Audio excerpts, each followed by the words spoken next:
after.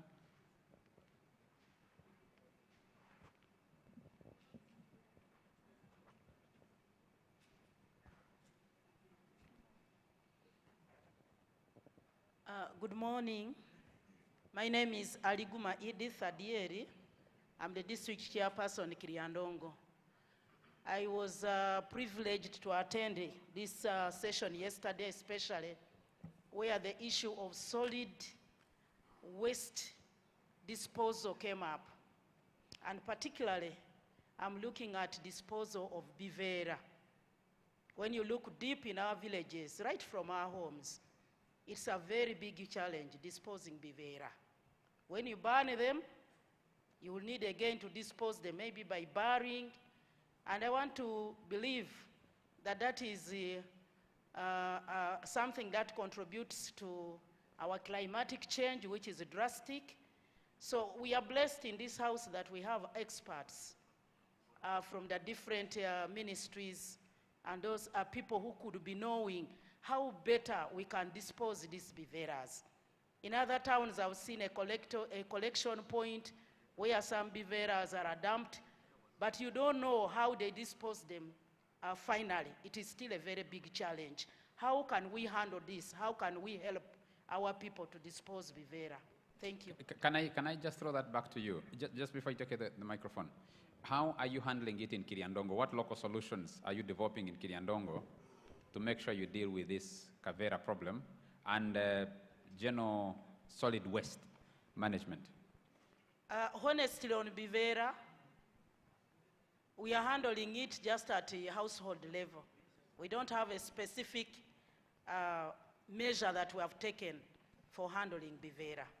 But other solid waste, of course, we are also handling, like the feces and others, that one we are handling. And garbage, we are handling by having particular pits, like in a town council where we dump. That one, we are doing it that way. Okay. But bivera. Thank you. The reason I'm throwing some of these things back is because we are building our own cities. We're building them for ourselves. So we cannot look for solutions for every problem from elsewhere. We must be able to think through, innovate, and find answers from amongst ourselves. Mayor Masaka, I'll come to you, ma'am, and then I'll come to you. Thank you. Yes, yesterday we got information that there is money which is kept somewhere and it is not being utilized from the user fees from taxis. I want us to agree that there are some quick fixes we can pick from this meeting so that when we go back, we are all fixed to see that we utilize this money. It's a matter of giving data of how much we are demanding, because from the submission, it was clear that the person who is holding this money doesn't know how much each one of us is entitled to. That is one. I want us to go from here knowing that we even have timelines to make submissions on this. Secondly, about waste management. We have a problem, and it is cutting across. All cities have got a problem of dump sites. We are just dumping garbage anyhow. The problem that came in Kampala is going to happen elsewhere because we have not addressed this. The major issue, Masaka is an agricultural city. And being an agricultural city, most of the garbage, which is organic, can be reused. And we are trying to do that. We have got the plastic bottles recycled. We have a company from Masaka Diocese has put up a project of recycling. You cannot see plastic bottles in the city anymore. The major issue is Kavera. Even if we collect it, because it is not recycled, we have nowhere to put it. There was a ban on Kavera by government, but it was not implemented. By that time, I was even in Parliament when they even gave deadlines, but it died a natural death. I've been told that as a journalist, I followed the debate on the Kavera ban. And I'm told when the draft law came back to the committee, the problem was that someone inserted a 30 microns, and for a naked eye to determine what 30 microns look like and what doesn't look like, single-use Kavera. My question to you would be, is there room for you to create some bylaws within your city? Is there room for you to work with your members of parliament to see to a review of that law, a redefinition of what 30 microns means and single use? I don't know, I'm just asking. I think that is just a pretense. We are just beating around the bush. Some people have got specific interests. There's no goodwill. I've been to Rwanda. The way Rwanda is doing it, there is no total ban on Kavera. Why can't that apply here? So that we go paper. Why I can't think that? we need to be more serious, and this is not city by city. It has to be the whole country. A total ban on Kavera.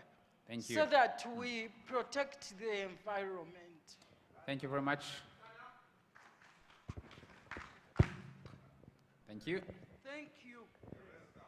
Yes, the lady there, and then there's a lady here, and then we'll come here. Wait. Yes, Thank I have you a very hand much, behind. moderator. Yes, please. My name is Kobusinge Catherine Kamanyire, the CDF President, Hoima.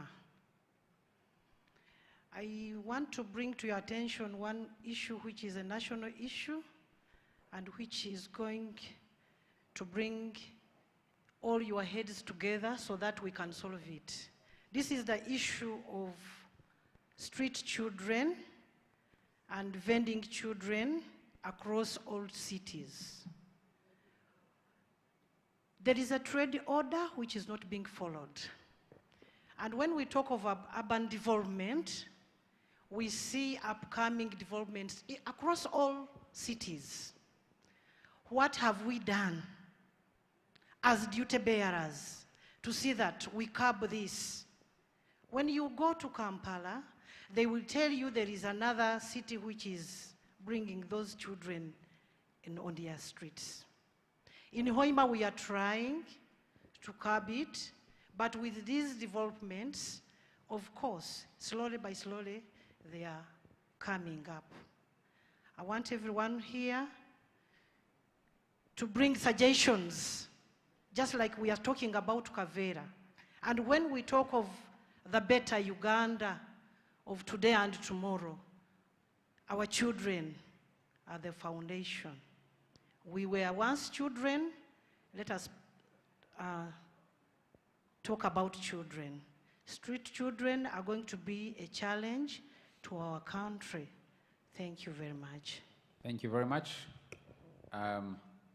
Yes, and then bring the microphone here, and then the gentleman behind. Ladies and gentlemen, could you join me to welcome our Minister of State for Local Governments, the Honorable Victoria Businge Rusoke. She's also my woman member of parliament from Kabarole district. You're most welcome. Yes, ma'am. Then put the microphone here. Next one. Good morning, beautiful people. Praise the Lord.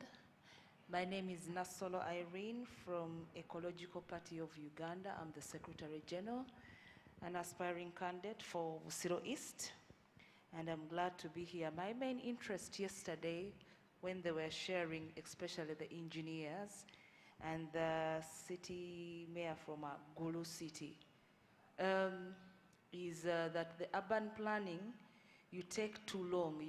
They take time to inform the new measures that are going to happen in cities. And from a little bit of the law, I know that equity is aided by those ones who are vigilant. I call upon Urban Planning Authority to please, whenever you are planning, plan fast, because when a kid comes, it will not tell you that after 9 months, I'll still be in the womb. Because this one, we see it in the Wakiso where I come from. Sentema has taken over. Now this is the 4th year. And they are still doing the road. And we are like, what is happening?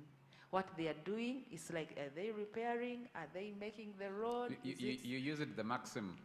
Equity aids the vigilance. Yes, so they were saying that Urban Planning Authority, they plan, but they take long to tell the people that this is what is happening.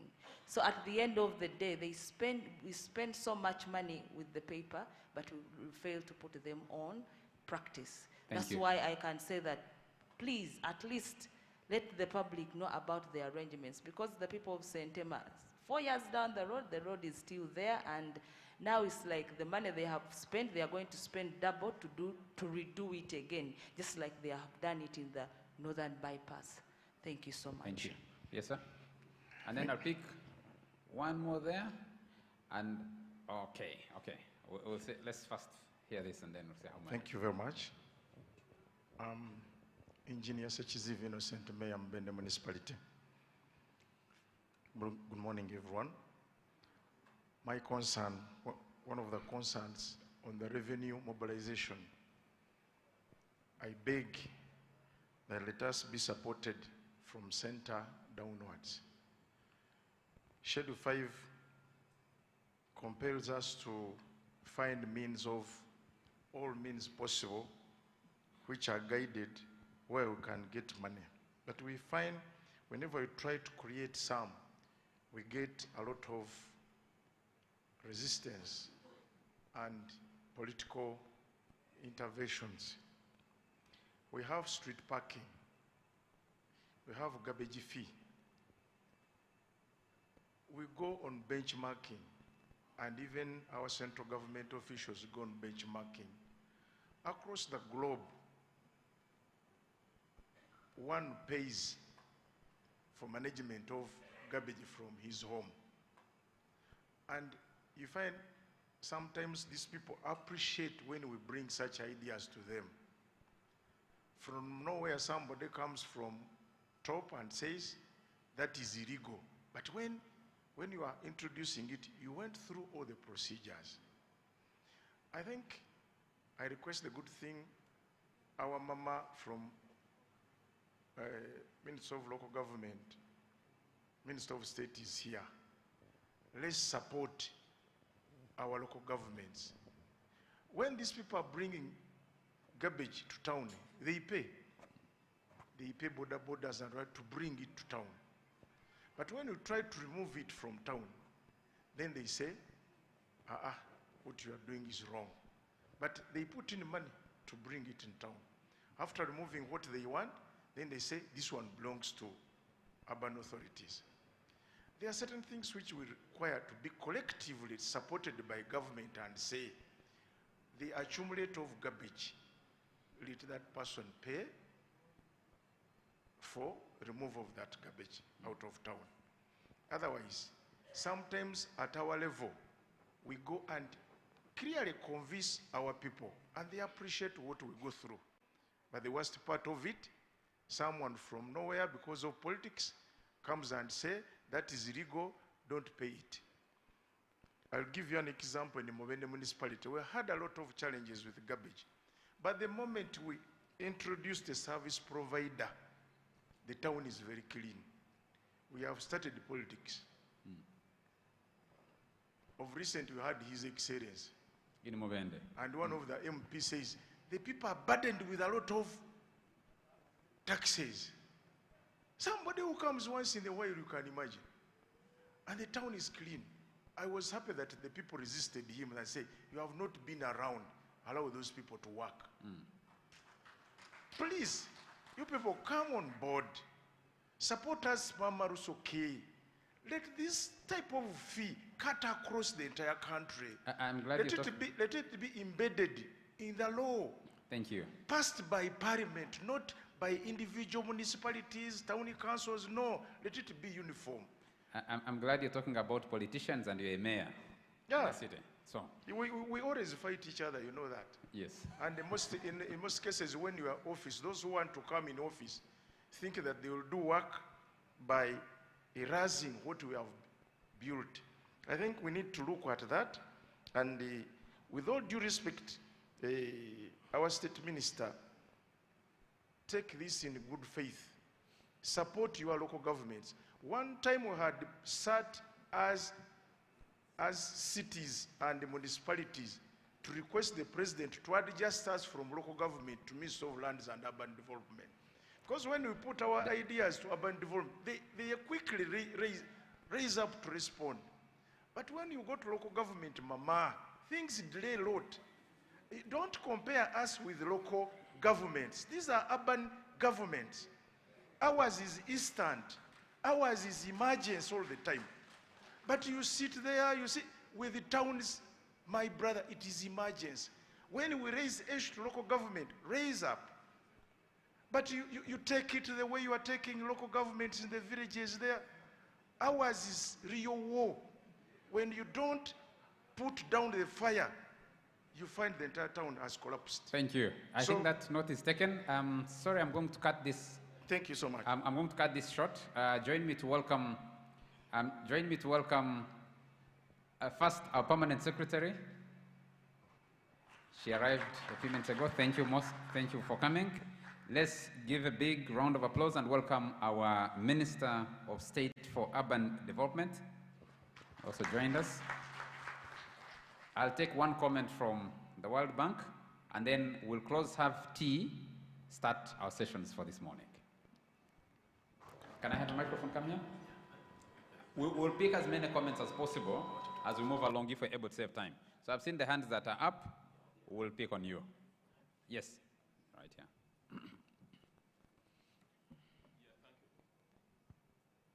At the bottom? Press it at the bottom. It's on, but I don't know why it's I hope you.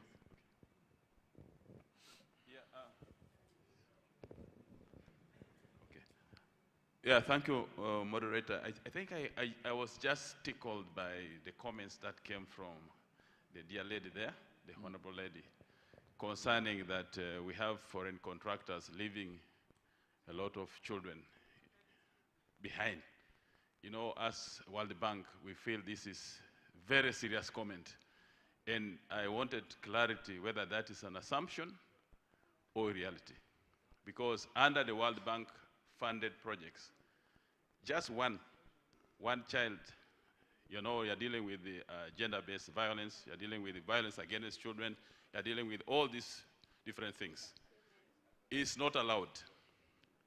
For you to say many have been left behind, then that project deserves to be closed immediately. So I hope it's just assumption. But if it's true, it should be stopped immediately. You cannot allow that to happen, whether a foreign contractor, whether a local contractor. These are things that we always emphasize.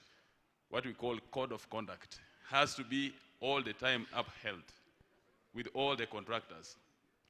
So I want to be clear that we are talking about things which may happen or things which have happened. If they have happened, we need to investigate that very seriously because that is not allowed under the World Bank funded projects. We always fight that very seriously. And I want you to take it very, very seriously. We suspend projects. Just one case, if it's found to be true, we have to deal with it. If there are many, project has to be suspended.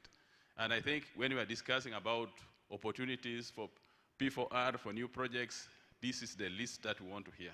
So let's get it clear, because we have press here. Tomorrow it will appear in the papers. World Bank projects is having this allowed, and we are quiet. It's not good. So I think let's be open and be realistic the way we handle things.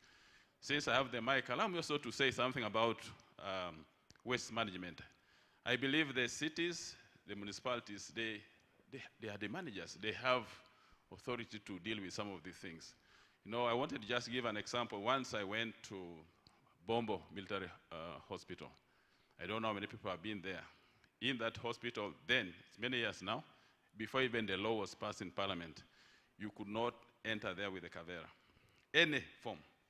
Whatever, you come with your things, they say, leave your things here, look for how to to carry it in, but you will not enter there. It was a very serious business from the administrator then. So I was just thinking, if that is that hospital they can implement, why can't we do it also in our cities? I think we can. So there are things we can do. The other one is separation as source. We're talking about most of our waste still organic. Let's try to push for separation as source so that we take away the organic waste, which constitutes most of the waste that we have. So we'll be thinking of dealing with the minimal waste that we'll be thinking of disposal in a proper way. Some countries, they don't allow organic waste in what we call our dump sites or our landfills. They don't. So it still comes back to us. How can we handle it? So I think it comes back to how we want to handle our cities, how we want to deal with some of these things. So I just wanted to just mention this. Thank you. Thank you very much for those contributions. I saw the hands that were coming up. I'm afraid we can't take them now. Let's do a 20-minute tea break. My request is that you pick your tea and come back here so that we get started with our first session. Thank you. We should do that as quickly as possible. Please don't start conversations on the outside. Let's come and save as much time as we can so that we have more time for discussion. Thank you.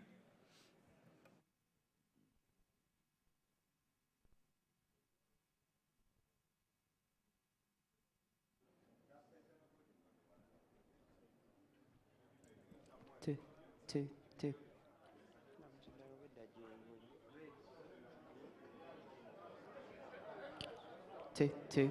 1, 2, 2, 2. Check 1, 2, 2, 2.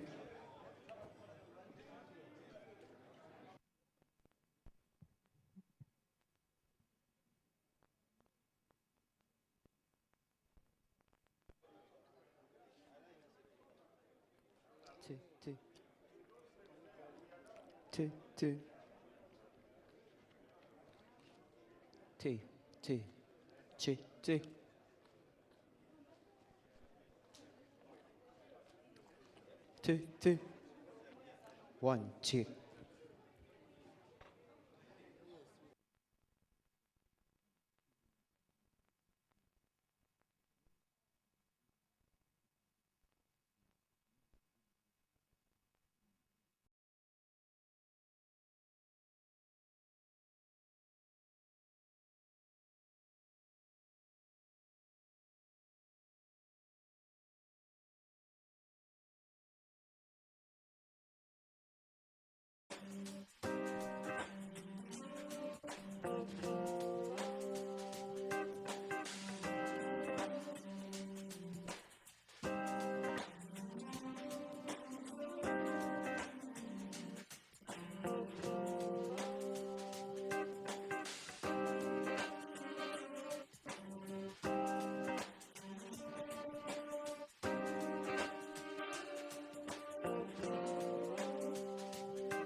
Good morning once again. The deal was that the people pick the tea and bring back inside the hall. So we should be ready to resume business immediately.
Ladies and gentlemen, we should have our first presentation coming on now.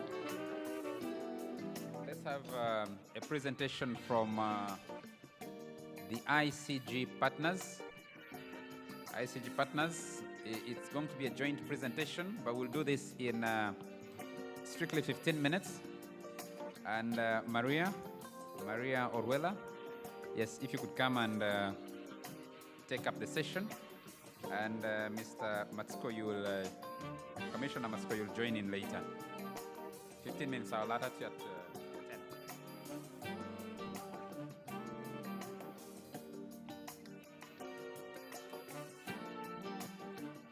Well, good morning, everyone. On behalf of the International Growth Center, also known as the IGC, it is a real pleasure to be here today. Maria Orjuela.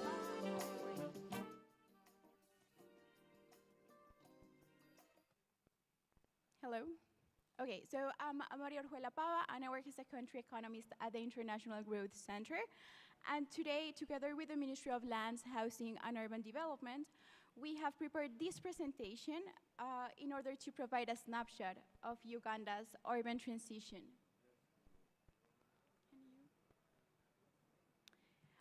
So just to give an overview, the International Growth Center, it's a policy and research organization that works with policymakers in developing countries in order to promote an inclusive and sustainable growth through path-breaking research.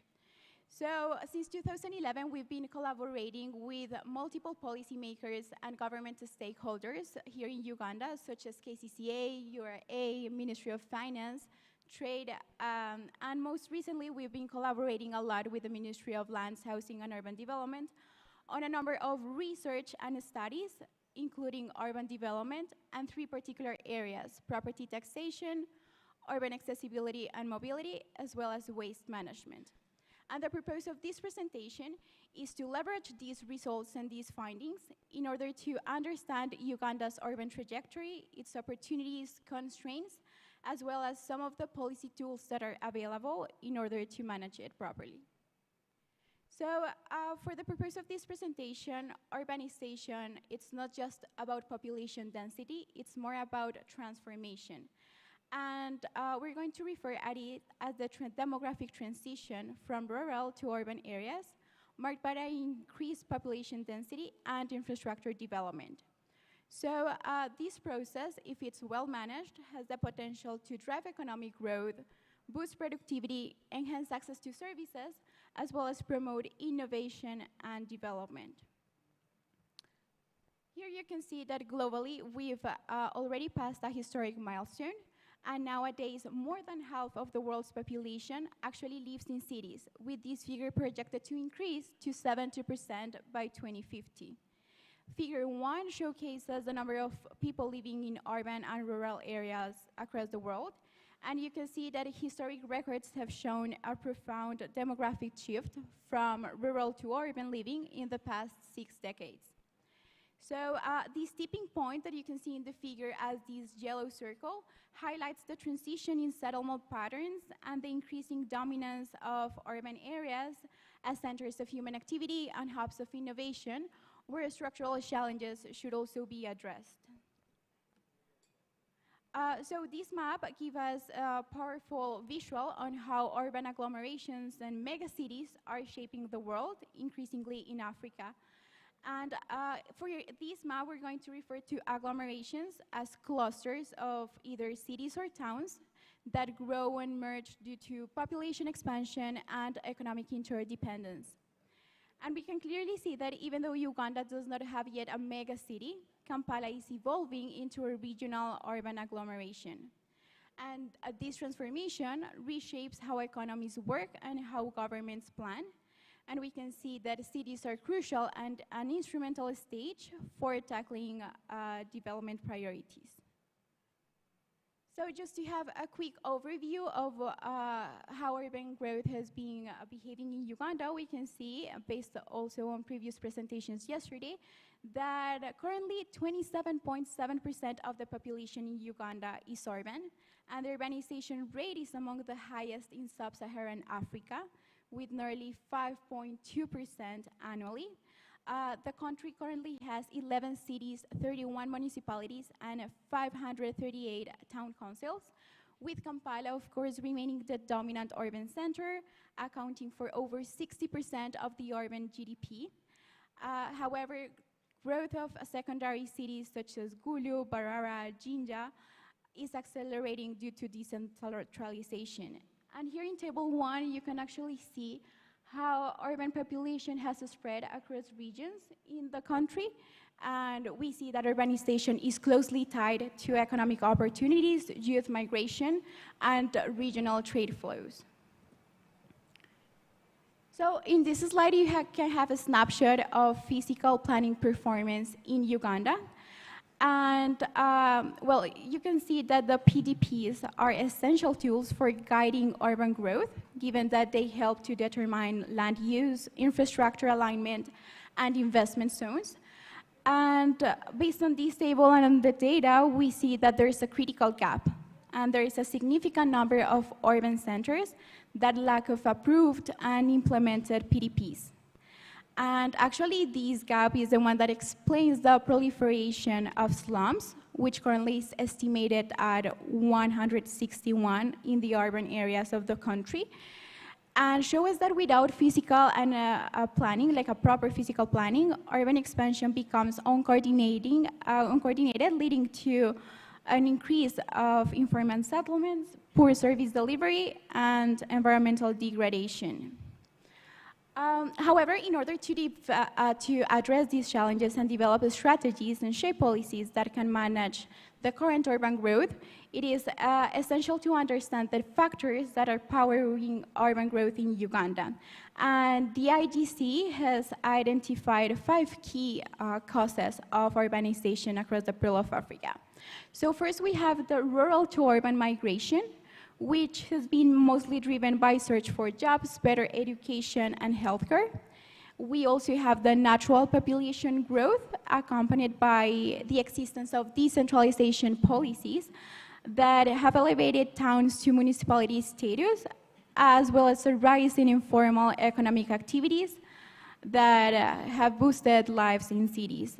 And all of these has been strengthened by climate change, extreme weather events, and environmental stress that's pushing people out of rural centers. And even though urbanization in Uganda is projected to accelerate significantly, We should know that with this growth, we have enormous opportunities, but at the same time, challenges to be addressed. Because with growing cities, we have growing challenges.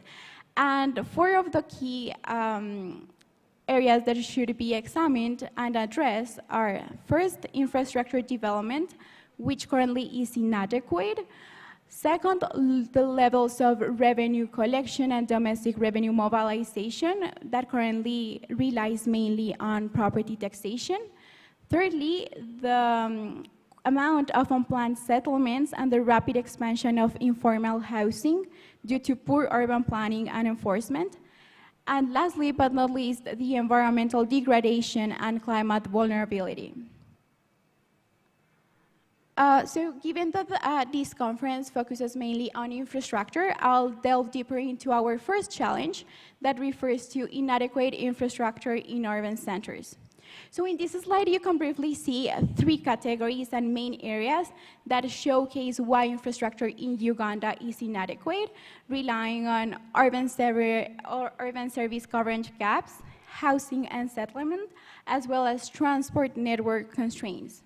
So just to take a brief look, we have that only 28% of the households in Uganda have access to improved sanitation and less than 60% to piped water. In Uganda, we have a housing deficit or crisis with 2.4 million units, and then 60% of urban residents live in informal or substandard settlements. Regarding transport and networking constraints, we do have that there is a lack of formal public transport, and then this has led to congestion, pollution, and rising commute times. And here you can see some shocking statistics on congestion that have been recorded for Kampala. And actually, a recent study from the IGC has showed that the cost of congestion in the greater Kampala metropolitan area amounts to $1.5 million every day. And this represents 4.2% of the daily GDP across the city. We have that also the travel speed in Kampala is much lower than the African average. And here you can observe that on table 2. And that there is an increased vehicle emission from severe traffic congestion, especially across the city, which contributes to poor air quality, noise pollution, and rising urban temperatures. However, we also have opportunities and policy recommendations for dealing with these challenges. And some of these rely on strengthening and enforcing land use planning, promoting PPPs, adopt smart urban solutions, as well as enhance urban mobility and reduce congestion, and engage communities and support from local governments.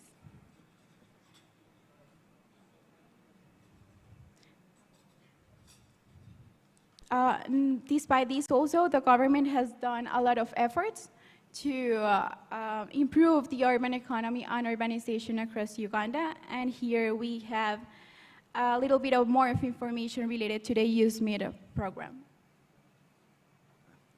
Thank you, Mania. My name is Smith, Commissioner Research. So I'm going to take you through the 3 slides to end our presentation. Who's managing this?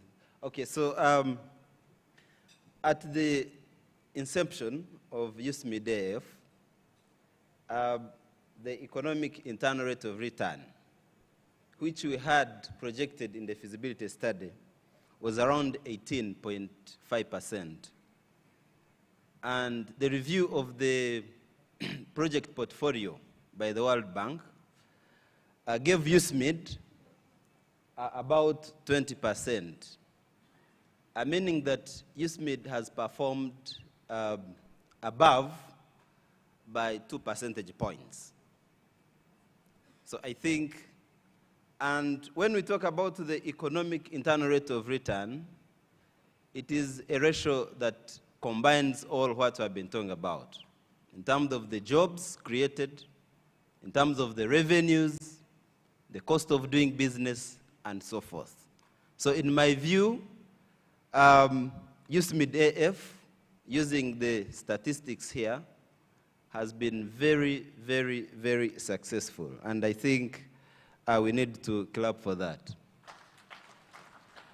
And the economic net present value, which is the net worth, the wealth created by USMID, stands at 216, also slightly above what was in the feasibility study at the time of approval of USMID.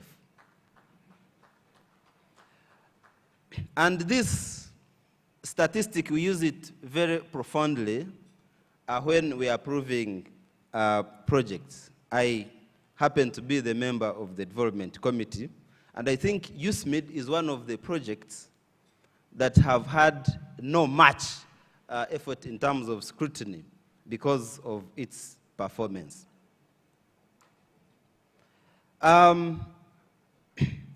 A lot has been talked about, and I don't want to repeat, but there are some fundamental studies that have been carried out. World Bank carried out a study in 2019 and found out that investing in urban infrastructure, investing $1 in urban infrastructure, is likely to give you the economic return of $4. So less has been focused on the urban economy, and yet there are a lot of evidence to show that actually if we invested in urban development, we would grow our economy 4 times. That's what it means. So if we use the revenues alone, the own source revenues, which I think the PC USMID presented yesterday, you could see that the rate of growth in own revenues is about 10%, 11% about there. So implying that even when we are talking about the 10-fold growth under the NDP4, investing in urban economy could give that quick jump. And so I think as urban managers and those who operate in the urban economy, we need to bring this to the highest decision-making bodies, that there is overwhelming statistics showing that once we invest in the urban economy, we are likely to grow our economy much faster than other areas. But if I had time, using the same ratio that investing $1, you get $4 of economic returns. We are doing a study, one of the studies that we are doing with the IGC, is if that is true, is it the same for Kampala? Is it true that if we invested massively, all the investments that we have done in Kampala, are we recouping the same returns? It's a big question. Should we continue investing in Kampala? Or Kampala has reached a saturation point and we are facing diminishing returns? Or we should focus on other cities, or even start a conversation on having a new city? Because the shocking statistics, if we had to use the travel time in Kampala, even when most of the roads have been worked upon, the jam simply increases. The travel time is still high, and yet investments are made. So research explains 2 things. One, either we are not investing up to the urban standards, our roads are not up to standards. So even when you work on all roads, the jam still will be there. The travel time will still be high. So either we need to change the approach. Either we expand our roads, and you know the land question, or we change the mode of transport. So those are some of the research questions that we are grappling with. Now, lastly, the USMID. We approved, as DC members, the development committee, we approved DC members with the following statistic. We expect USMID at the end of the 5 years to have the economic internal rate of return of 22.52%. It's quite ambitious. The first USMID, the USMID-F, which I talked about, gave us around 20%, which was 2 points higher than when we approved it, meaning that even if we are borrowing, the cost of capital, if the cost of capital is maybe 10% or less for concession financing, I think USMID, if it was a business, is highly profitable for us to continue investing in USMID.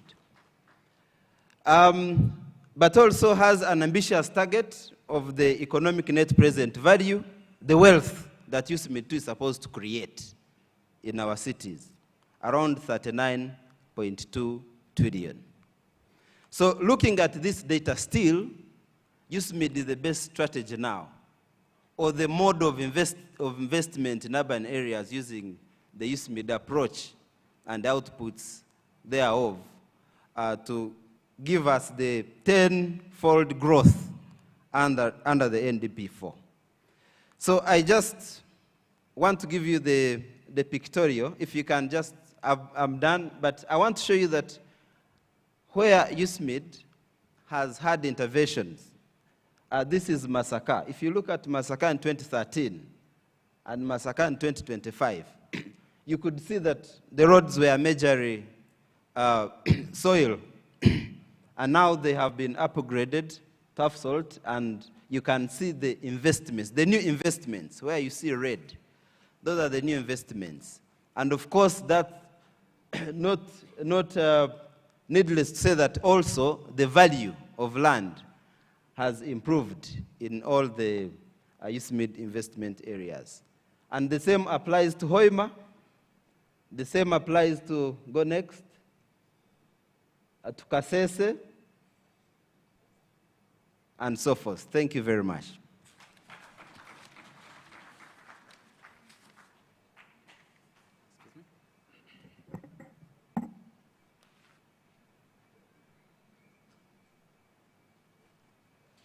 Thank you very much, Maria and Commissioner Smith, for that presentation. May we now receive our morning's key presentation, Advancing USMID, the overview of the USMID Successor Program. Mr. Pade Joseph Walter, Commissioner, Urban Development.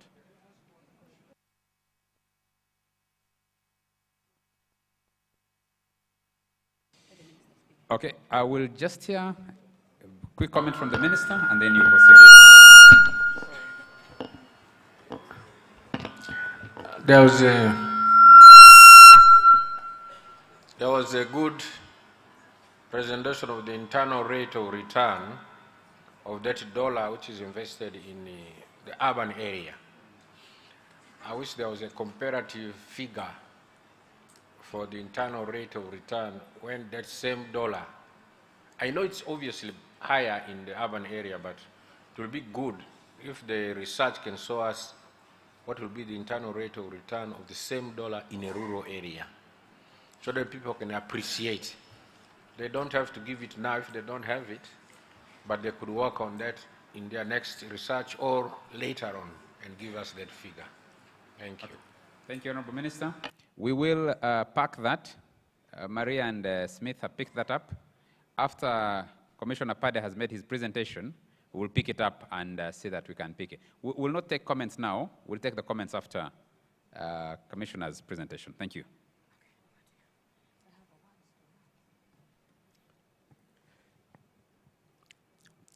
Yes, thank you, Honorable Minister, and our dear participants. We have been talking a lot about USMID. Now, this presentation is futuristic. Where are we going beyond USMID? A lot has been said about what we have achieved, but still a lot remains to be done. So I'm going to share with you this presentation. That gives my presentation outline. We shall have the background, problem statement, the justification for the new program. Then we shall touch on the program development objective, briefly touch on the program description, key focus areas, the investment menu, geographical scope, and the schedule of milestones. Ladies and gentlemen, I don't need to spend a lot of time on these statistics. Since we came here yesterday, a lot has been said about our statistics. But the most important thing that I want to highlight is in terms of our statistics of urban development, you find that world over, urbanization is like a magnet in terms of growth. But in our Uganda's case, our urbanization rates may be a bit higher than our level of development, than the number of jobs we are creating. Why is it happening that way? In other circles, people say our urbanization is artificial. Yes, that's what some academicians say. Nevertheless, it's important for us to note that it's a serious issue that needs to be discussed. Now, this gives us a background of the program. USMID now, you know, I cannot just land on the new program on USMID. Our USMID program was designed to enhance institutional performance and improving urban service delivery of the 14 program municipalities. That list is there. That is where we began before we eventually added in more. In the AF financing, we also brought on board new municipalities and refugee hosting districts. The list is there. This program closed in December last year, and a lot of work was done in terms of the project completion, documentation, and reporting, which actually indicated that our USMID program was a highly impactful program in the Uganda urban system, setting an important benchmark for future urban service delivery interventions. So this program, ladies and gentlemen, has been one of the best performing programs this country has ever had. Let's clap for ourselves. Yes, now, who is managing this presentation? You are confusing me. Yes, now, having achieved what we have got so far in the USMID program, this calls for need for consolidation and sustainability of the achievements gained from the previous interventions, and therefore a new successor program is being designed. This program is called USMID. Remember, when we designed USMID, we did not have cities. So now in our nomenclature, we also need to bring on board cities. That's why you have the C before M. Next slide.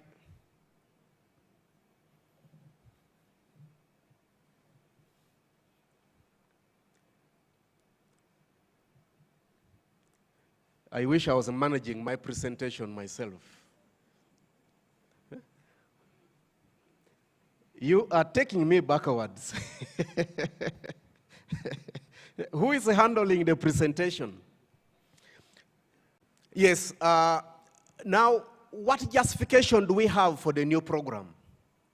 First and foremost, ladies and gentlemen, we all participated in the mid-term review for additional financing, which recommended that we prepare a follow-on program to consolidate achievements registered under the USMID program and implement the Sustainable Urbanization and Housing Program, as this will enable Uganda to obtain the desired middle income status to realize Vision 2040.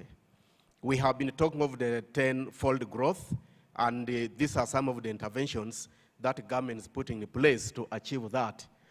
Of course, one of the justifications is our increasing urbanization. We have talked a lot about that. We are receiving more and more people in our urban areas. We are even creating more. Ladies and gentlemen, when these administrative units are created, it also has a direct impact on, for instance, urbanization. Now, transport infrastructure, ladies and gentlemen, and services are still inadequate and disjointed. What we have done so far is just a drop in the ocean. Through the USMID program, we have increased our urban infrastructure network by, I think, less than 10%. So we have a lot to do. So that justifies need for another program. Currently, Uganda is also one of the countries in the world hosting the largest number of refugees, which is estimated at over 1.7 million refugees. That also justifies the need for us to get another intervention that will directly support government efforts to manage the challenge of refugees in this country. The influx of refugees has come in with challenges such as transformation of rural communities into settlements with urban characteristics, and yet they are not properly planned. So this caters for our refugee window in the USMID program. This in turn, ladies and gentlemen, causes land use conflicts between the refugees and the host communities. Therefore, calling for various interventions to facilitate integration between the host communities and the refugees. These refugees are here to stay. They may not go back, if at all, some will. That's the reality. That is the reality. These people have intermarried. We have produced with them. We have married them. They have married us. Where do you want them to go? Some of them are now calling Uganda home. Yes, now, in terms of justification, the rapid growth of the urban areas in Uganda presents a significant opportunity to enhance productivity, competitiveness, and living standards, which should be taken advantage of. We cannot benefit from urbanization unless we invest in it. We keep on saying urban areas are engines of economic growth, but these areas should be deliberately invested in for us to benefit. So this USMID program is one of the interventions for that. We have new cities. When we began with the USMID, we did not have cities. Now we have new cities that need more resources, that need more support. The areas for these towns have exponentially increased. For instance, Arua used to be about 30 square kilometers, but as we speak now, it is over 400. Over 400. Maybe another question is, should they be that big? That's a discussion for another day. But we have these cities, they have expanded. Their creation has also come in with the need for more support, for more services, and more interventions. The challenge of solid waste management in our cities and municipalities, ladies and gentlemen, is real. A lot has been talked about it. We actually need to invest more, especially that we prepared solid waste management strategies for all the cities and municipalities. How do we support implementation of those strategies without interventions like this one? The issues of enhanced safety, especially for women, children, and particularly the girl child in these urban areas, is very critical. Someone talked about street children and many other challenges that come with them. Effects of climate change, flooding, among others, are with us. The challenge of low on-source revenue is here with us. Actually, we are able to finance less than 10% of our budgets. All the urban councils here are financing less than 10%. Actually, others are financing as low as 2% of their total budget. That is serious. So we need a lot of more interventions to support on-source revenue enhancement interventions in our urban areas. Then the issue of urban unemployment. Ladies and gentlemen, in the next program, we are giving a lot of attention, a lot of focus on job creation. So when you are identifying interventions to be implemented using this new program, the aspect of employment creation should be ringing very high in our priorities. Now, the program result areas. First of all, to emphasize on the program development objective, to enhance the institutional performance of participating urban local governments and relevant ministries for urban planning and management, and increase access to resilient infrastructure services and local economic opportunities. We need to tap into the existing opportunities for sustainable development of our towns. This includes improving conditions of both urban residents and the displaced populations in refugee hosting areas. Ladies and gentlemen, our key result areas are as follows: enhanced local and national level institutional capacity and performance for sustainable urban management, increased access to climate resilient urban infrastructure, services, and local economic development. Then lastly, we have got the window for host communities and refugees. That is where our refugee hosting entities come in. Brief program description. Ladies and gentlemen, we are implementing this program through a dual or a hybrid approach of IPF and P4R. Most of us here are much more conversant with the P4R arrangement, but we are also bringing on board the aspect of investment program financing. So we shall be having both approaches being applied in the implementation of this program. Of course, we shall have minimum conditions and performance measures as before. That is not going to change. Don't celebrate that anything is going to change. Actually, this time they will even get a bit much more tight. I'm not scaring, but that's a fact. We actually needed to tighten our belts for even a better performance. Now, we shall have program grants to 10 cities and 26 municipalities for infrastructure investment, which includes reconstruction of all access roads, for instance, to state lodges. This has been an issue. We have got state lodges in your entities, but when you are prioritizing your roads, you have not prioritized these areas, and it has become an issue. Because how do you fail to prioritize some of these strategic areas? Now,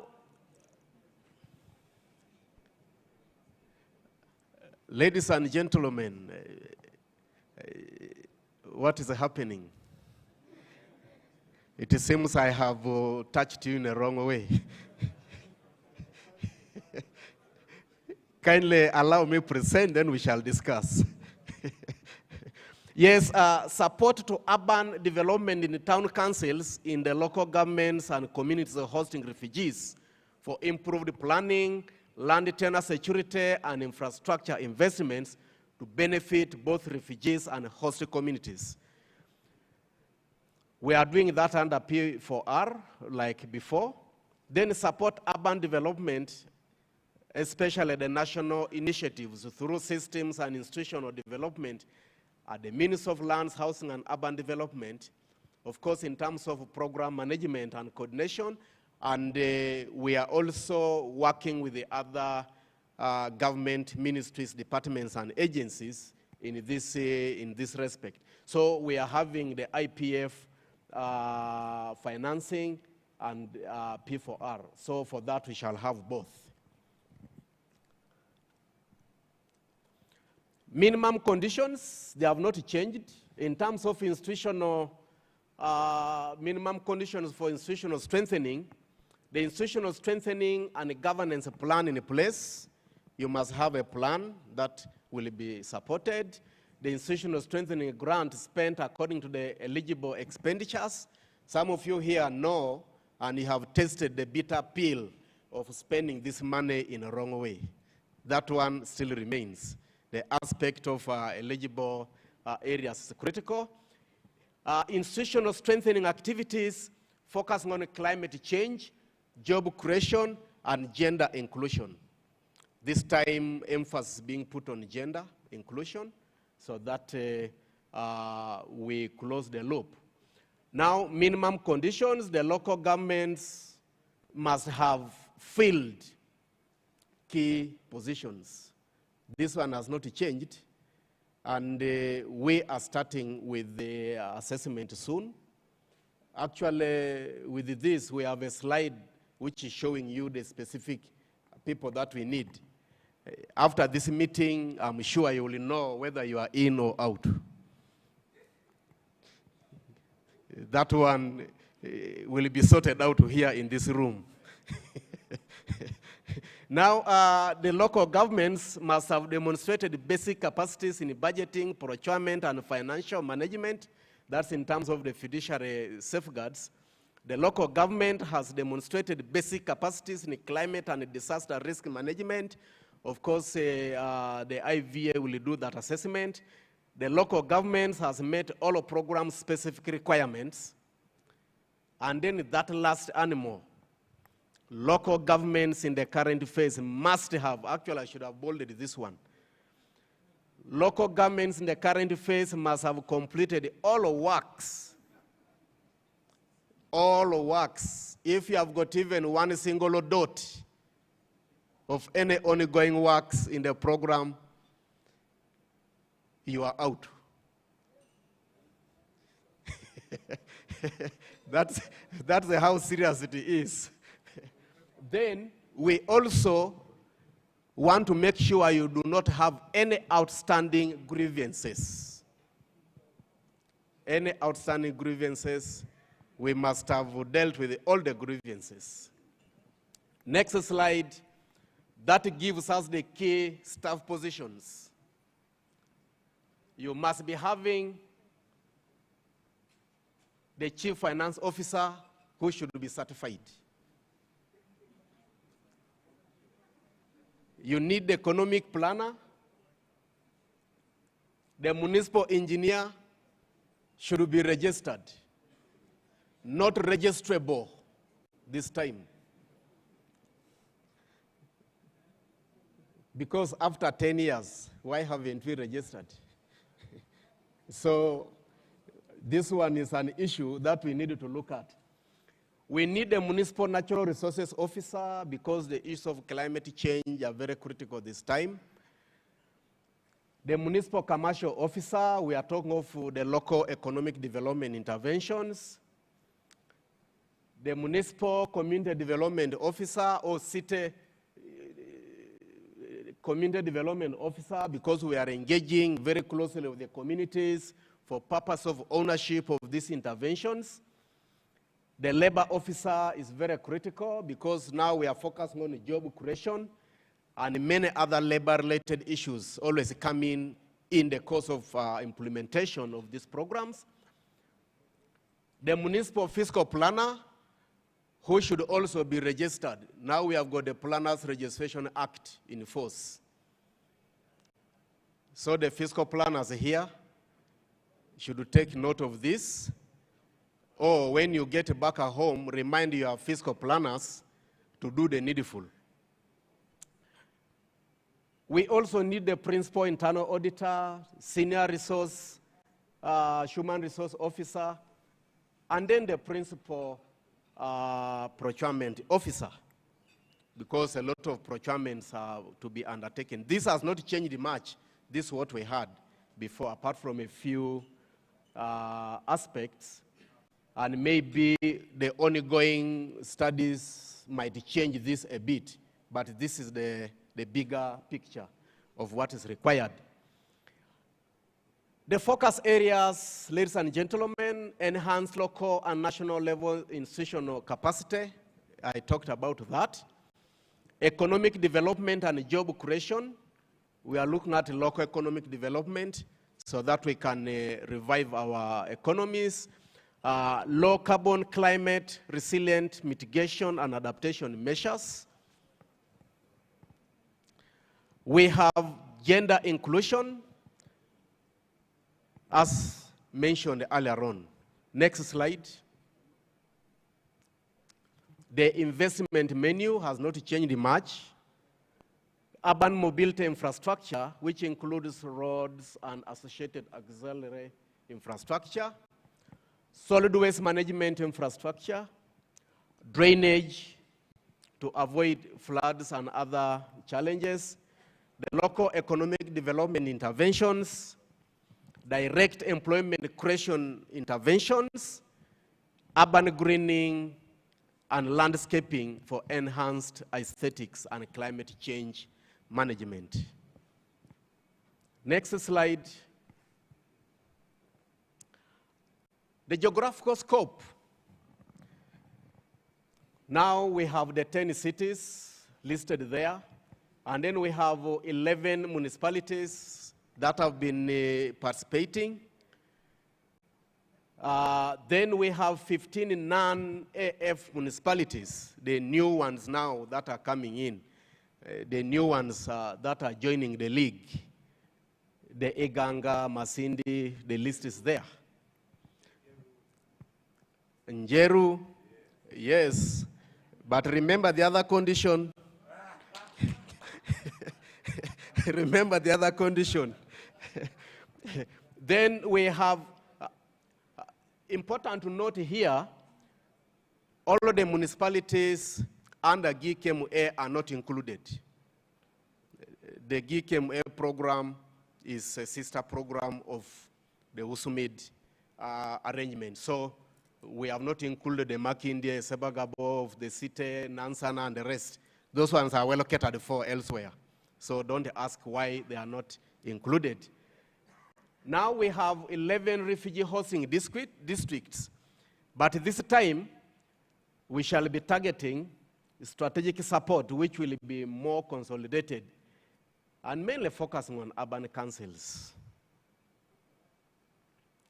So we need to note that. Next slide, that gives the global or national linkages,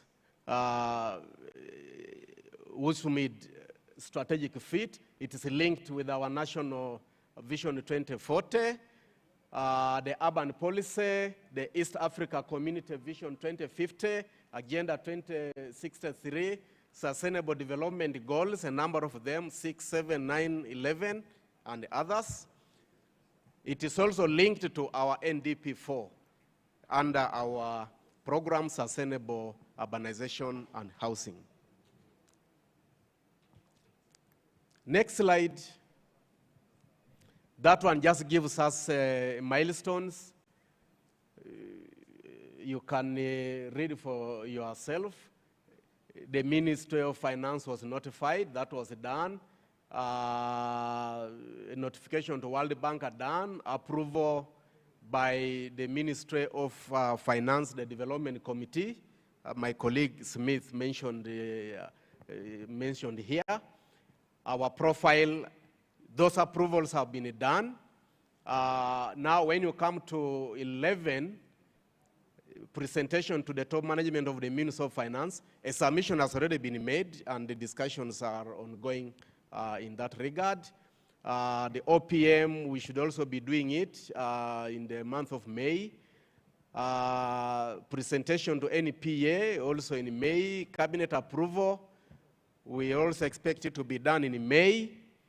Parliamentary approval, that will come after cabinet approval. Then the World Bank Board approval, we also assume it may be in May. Credit approval, that will depend on the World Bank approval, and the commencement will happen after all the approvals have been done. Next slide. This gives a general conclusion, ladies and gentlemen.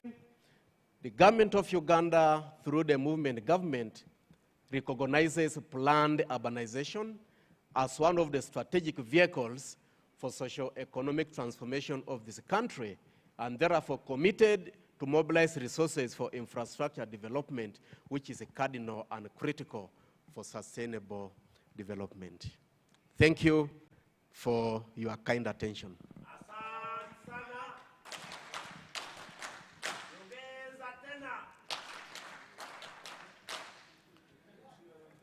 Thank you.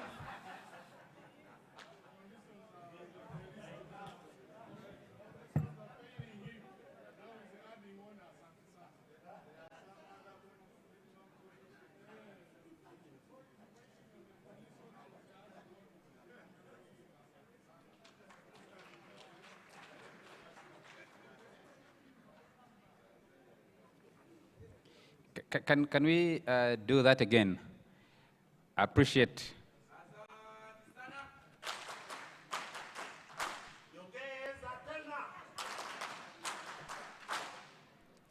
Thank you. Thank you very much. Thank you, Commissioner Pade, for your presentation. Commissioner, there might be some questions for you, because we're going to run an open session for a few minutes. We get some comments, questions, reactions, and then we will move on to the next part of our program for today. I think we are closing in towards closure. We're moving towards closure.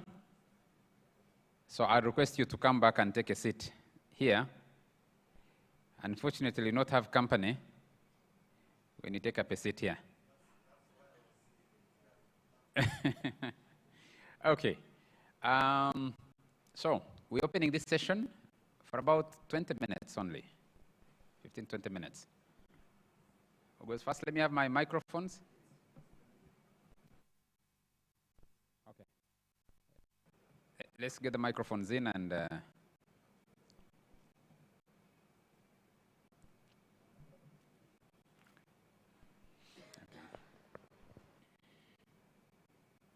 okay, ready?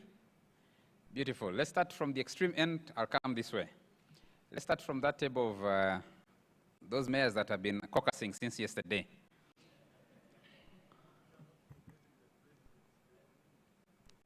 Okay, I hear I have a lot of presidents in the audience. I'll make sure I don't forget. So Mayor Hoima City.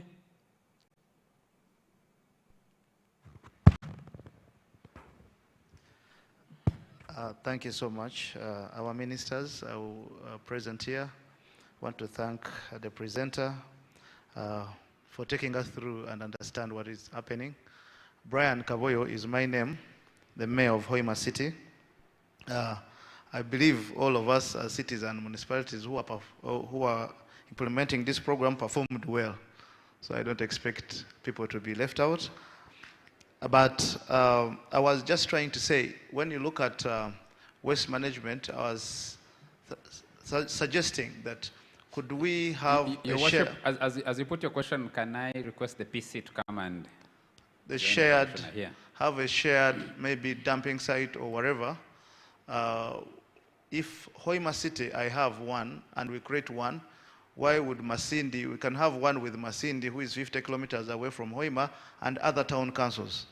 And we'll be able to work on it properly and manage it better.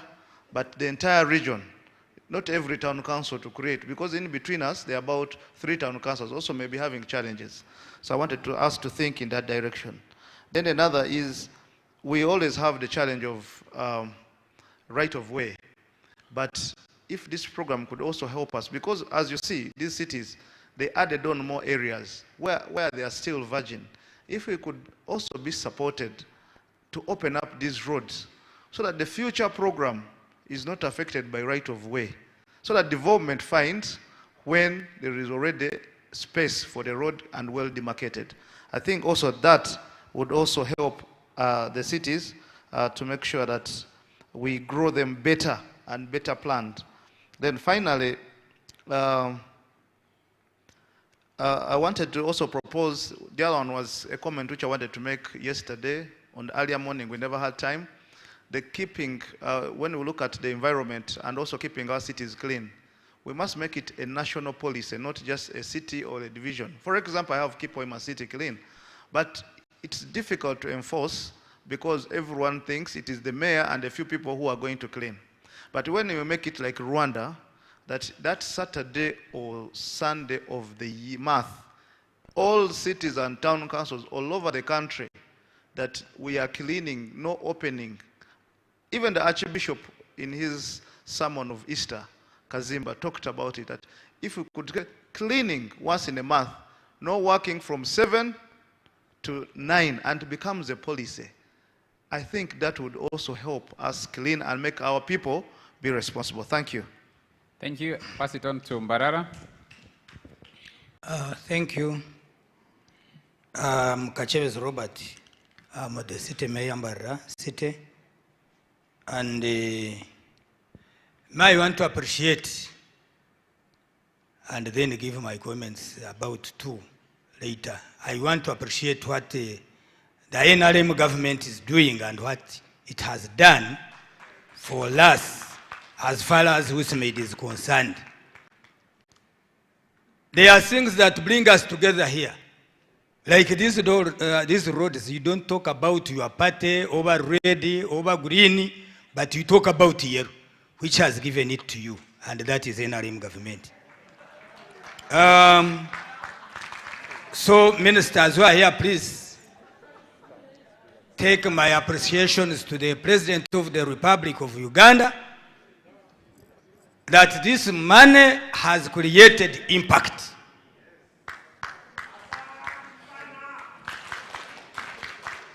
I'm imagining where we would be without these roads. Where would we be as leaders, as mayors, as town clerks? What would you tell the community when potholes are everywhere? USMID Secretariat, Ministry of Lands, thank you so much for this program. And World Bank. For World Bank, it is a special thing. Actually, clap for World Bank. And especially those two people, they have always been with us throughout this journey. I want to thank you so much. And please, I appreciate that the hope is now seen here, that we are going to get more money. There are two things which I'm looking at.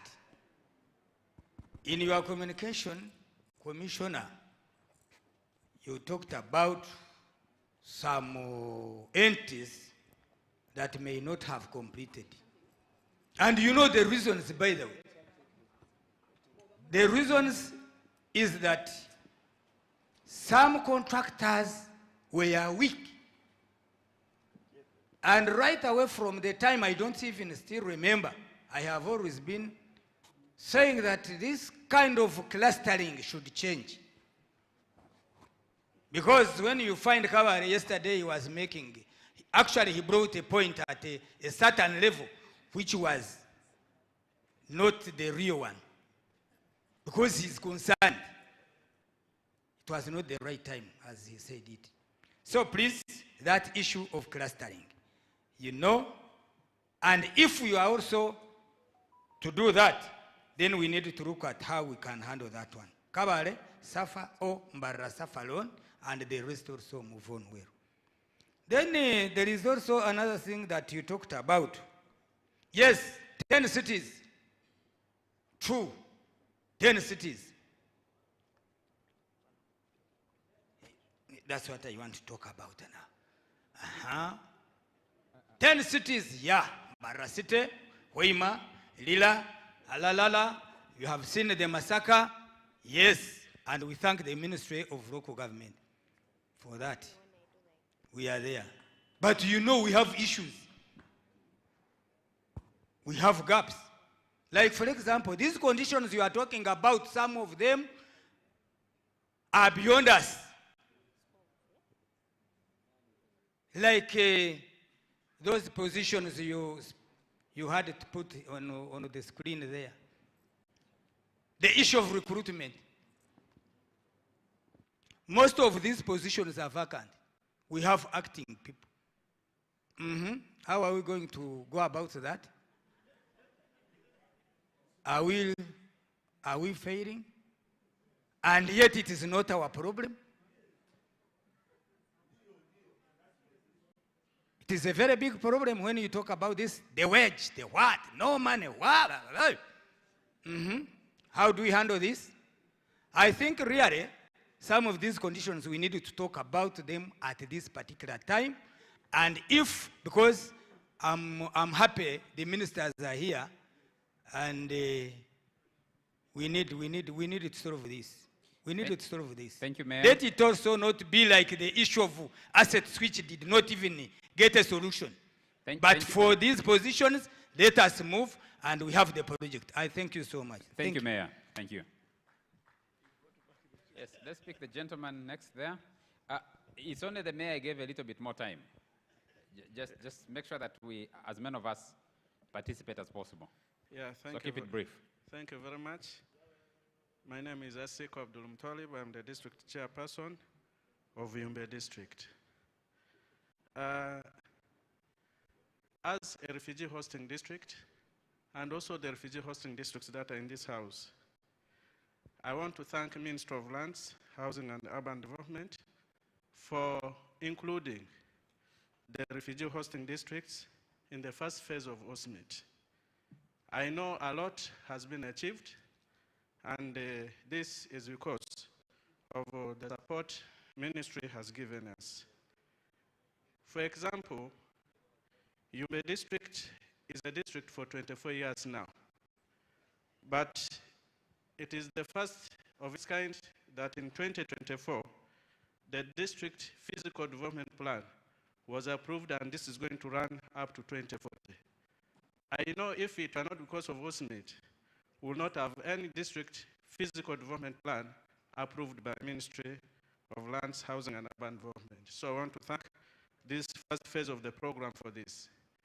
Maybe what remains as a gap, and that we'll think the second phase of this program should be able to look at, is the issue of popularization of the development plans, and also building capacity of the stakeholders to appreciate how important these physical development plans are.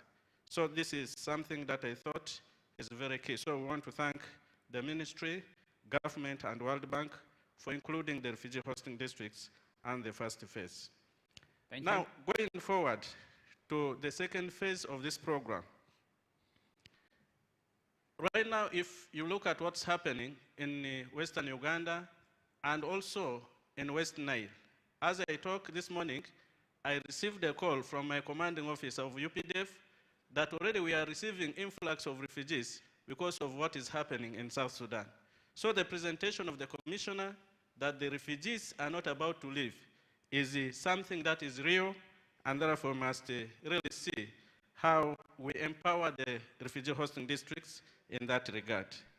I want to make a candid appeal that if we look at the conditions of the department heads that have been mentioned in the presentation of the commissioner, we have staff who have delivered the first phase of USMID, and they have done it very well.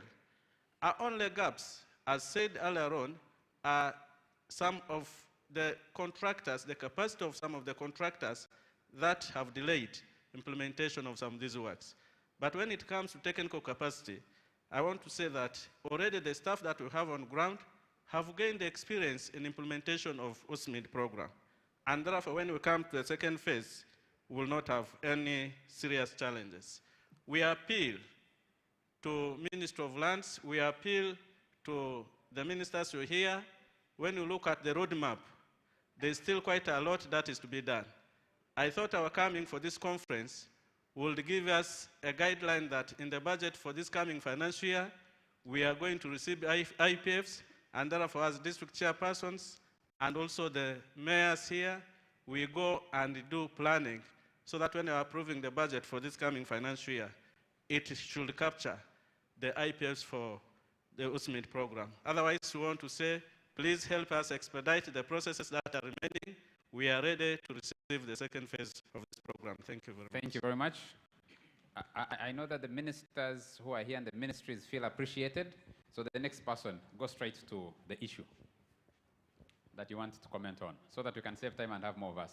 Thank you. My name is Alfred Okwonzi, the district chairman of United States of Arua. It is always good to produce children, but sometimes after some time the children displace you. I am the only LC5 chairman with no office, sitting under a tree because the children have displaced me. I want to say thank you to the Minister of Lands, Housing and Urban Development and Government of Uganda for considering Arua district to benefit from USMID, that is USMID phase 2. Why? Because we are feeling the urban sprawl of Arua city development as a district.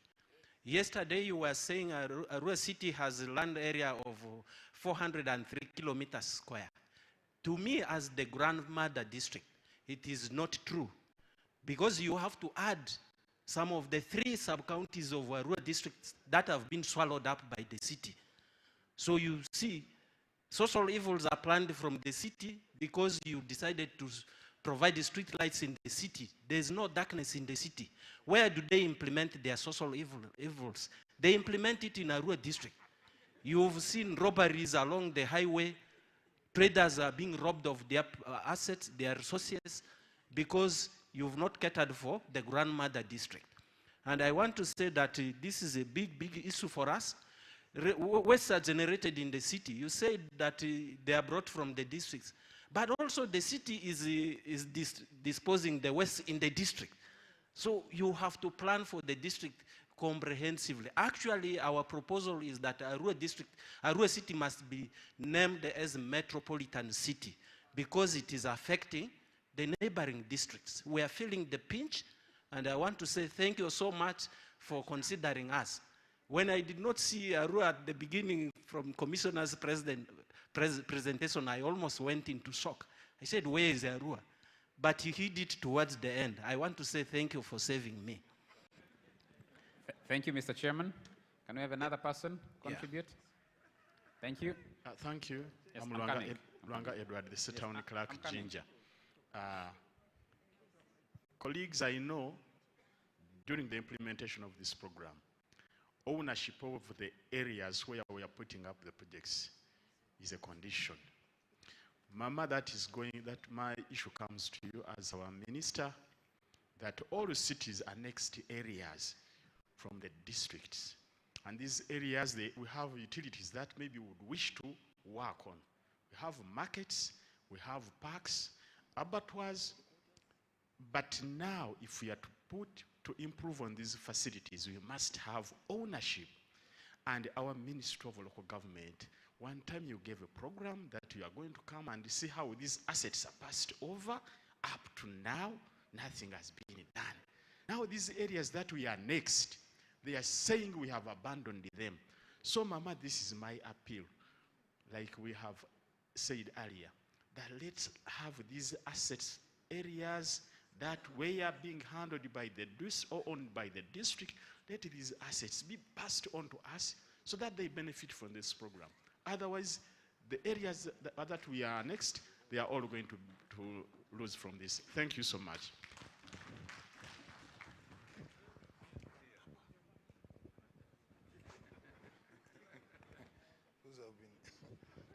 Thank you very much. My name is Tumwesije Isaiah, the town clerk Antungamu. As urban areas, we are majorly faced with garbage challenge. And when I see presenters and other people discussing, you discuss about those who receive what comes from actually Kampala. The biggest amount of garbage we have that is disturbing us is kavera and plastic bottles. These ones are produced anyhow. There is no regulation so far for these people. When I was in Kasese, there was a project which came by a private person, sponsored by Coca-Cola, where they brought a machine and mobilized the people to bring the plastic bottles, and they switch them with a certain machine and pack them and take them back to Kampala. Now, I think it didn't continue, but I would request that at the central government, the cabinet, an instrument should be done to these people who produce plastic bottles. And they should be tasked with their retrieval from the field, or they support urban councils to recycle the garbage we get that is generated by them. I thank you. Thank you. Let's move it here. Let's move the microphone here. I have many hands here. Yes, here. Start there. Start with the gentleman there.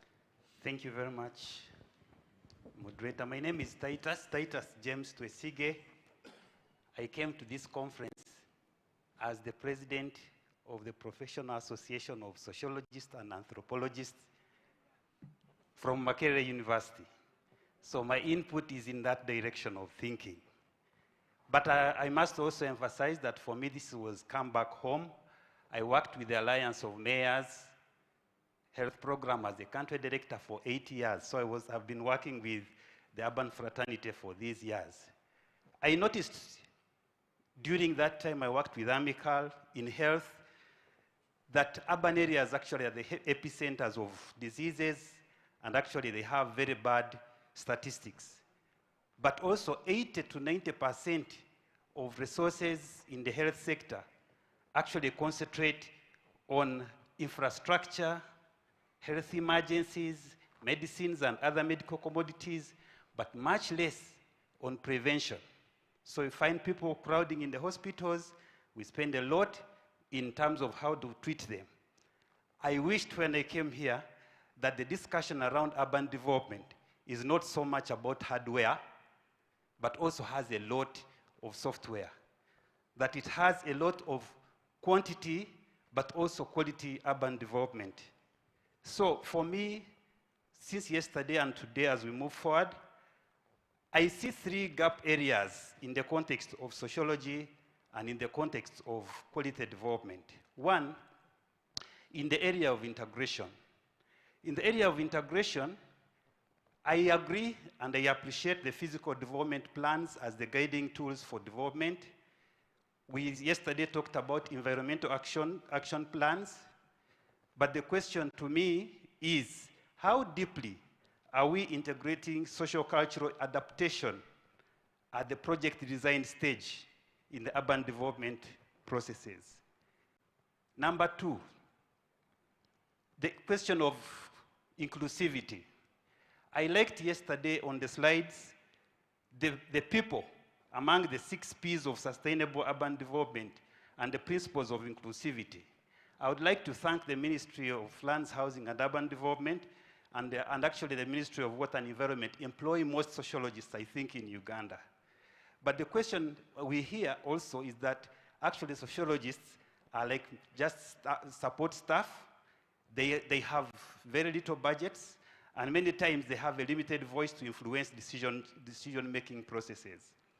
So the question is, how do we ensure adaptability of communities to these urban development programs? Number 2, example 2, environmental and social impact assessments actually have a bigger component of environmental assessment. Yesterday, I learned something very important from the gentleman from the presentation on environment, that social safeguards should actually be at the beginning, or environmental safeguards should be at the beginning of the project, at the start of the project.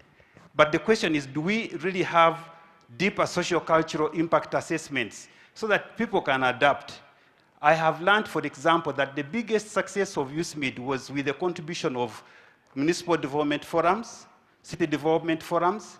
But then what I saw also that most of these forums are acting voluntarily.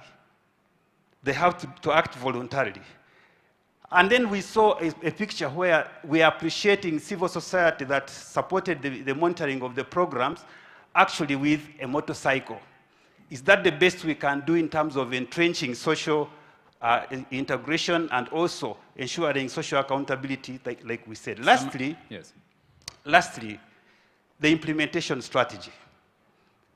I have heard that despite the very good achievements we have noted, we still have boreholes that are being unused because women want to go somewhere to have time to talk. We have heard of markets that are being abandoned, very nicely built markets. We have, yesterday the minister was talking about road pavements where we are having sigiris. They are still cooking there. We have seen drainage channels where people are actually using it to dispose garbage. These are very big challenges. But also what I heard yesterday is this fight between the political head and the technical head, who actually, the technical head says that the political heads interfere with enforcement. And the technical heads are saying, leave my people. My question is, how do we implement these programs? Is it really through enforcement? We have our prisons full, our courts are struggling with backlog, but community is actually not complying with all this. What is the strategy of implementation? I think that these are big questions, and the moderator, allow me to say one thing about Bobi Wine. This time is not going to be... Summarize because, yes. Bobi Wine, this time not on a political side. Bobi Wine, appreciating the work of Jennifer Musisi in Kampala, named his son Kampala. He also composed a song which was actually saying, who knows? Tugambire ku Jennifer. Tell Jennifer to reduce Obukambwe. He actually was spreading a message to say that the cities grow with people. That was the message. In a way, he was kind of working against the development. So I would like to conclude by saying, do we really seriously need a paradigm shift? As we go into the new development program, we need to strongly entrench the social cultural adaptability. Thank you. Maybe when Bobi Wine named the son, he hadn't become a politician, then he became a politician, said Tugambire ku Jennifer. Let's pick the lady there. Let's pick the lady there. Yes. I am already on the floor, the lady with Chairperson. Pardon? Let's first hear from the lady with Briefly, just... Thank you very much. Please, sir, let's hear from the lady first. Then we'll come back to you. She's there in front of you. Then back to me? Yes, that one.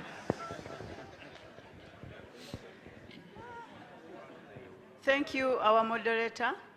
I'm called Sifa Kaduyu from Kabale. I'm the President Kabale Municipal Development Forum. So I'm here to speak on behalf of my community or my local government. I wish to appreciate the key stakeholders, Ministry of Lands, and our World Bank funders, the local government, and more importantly, our local government.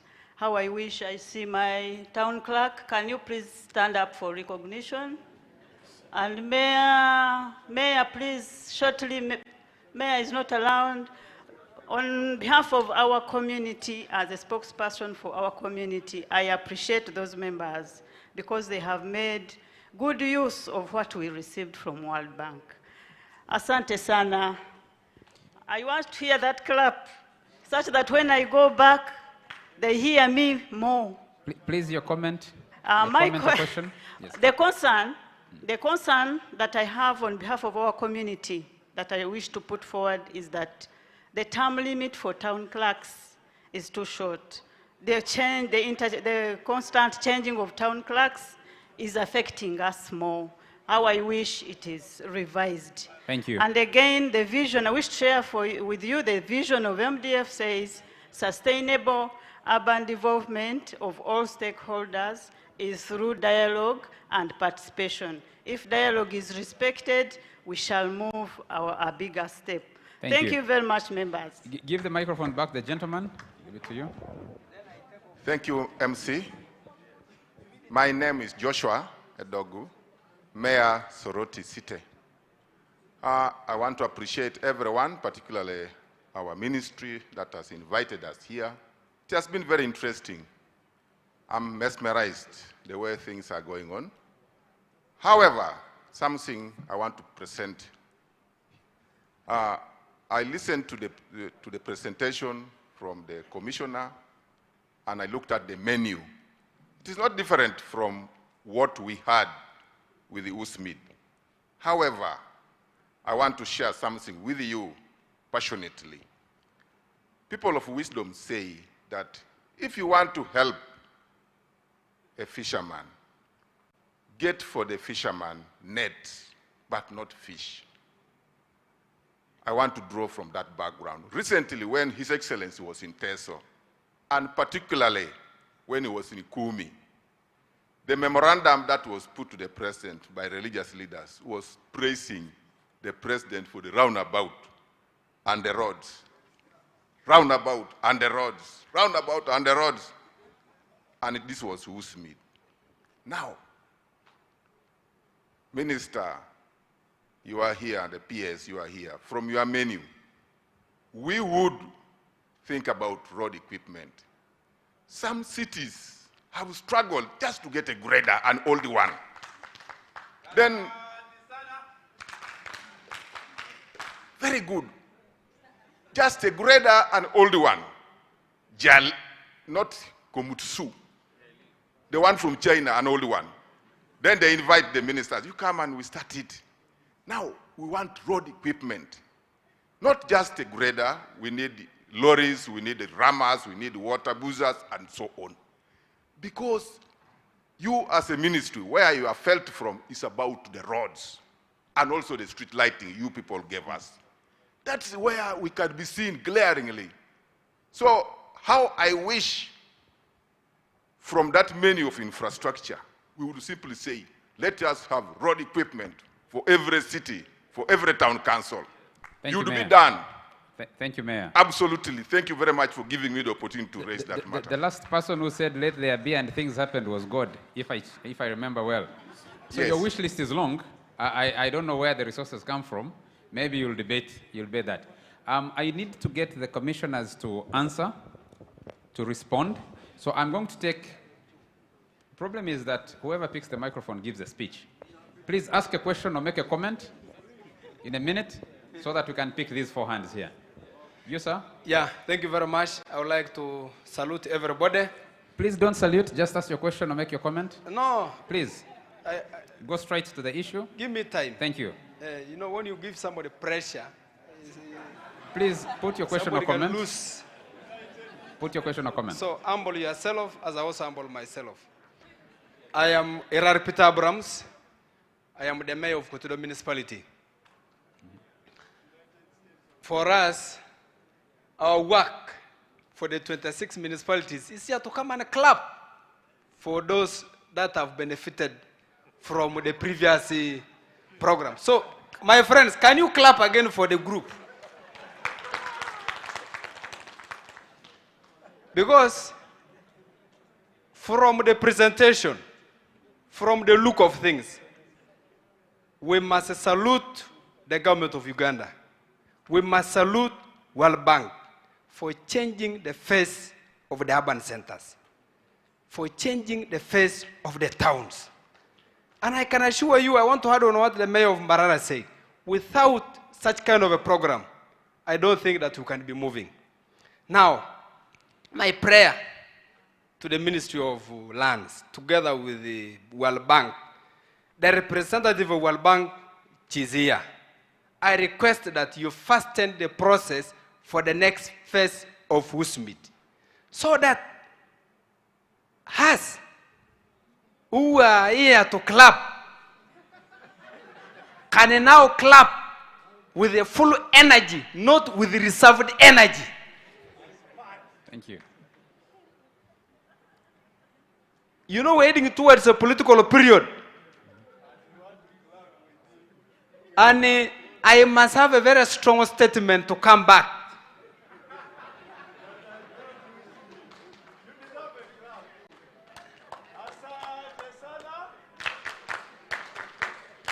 And you know, for us politicians, we believe in physical practicality. Something must be seen on the ground. So I request Minister of Lands, as you prepare this documentation with the World Bank, come and be physical, be doing something. Thank you. As for me and my municipality, Kotido, we are set. I have a physical development plan. I have the staff. I have even secured more 1 billion for Minister of Finance to recruit. Even if you want which level of staff, I will have them. Thank you.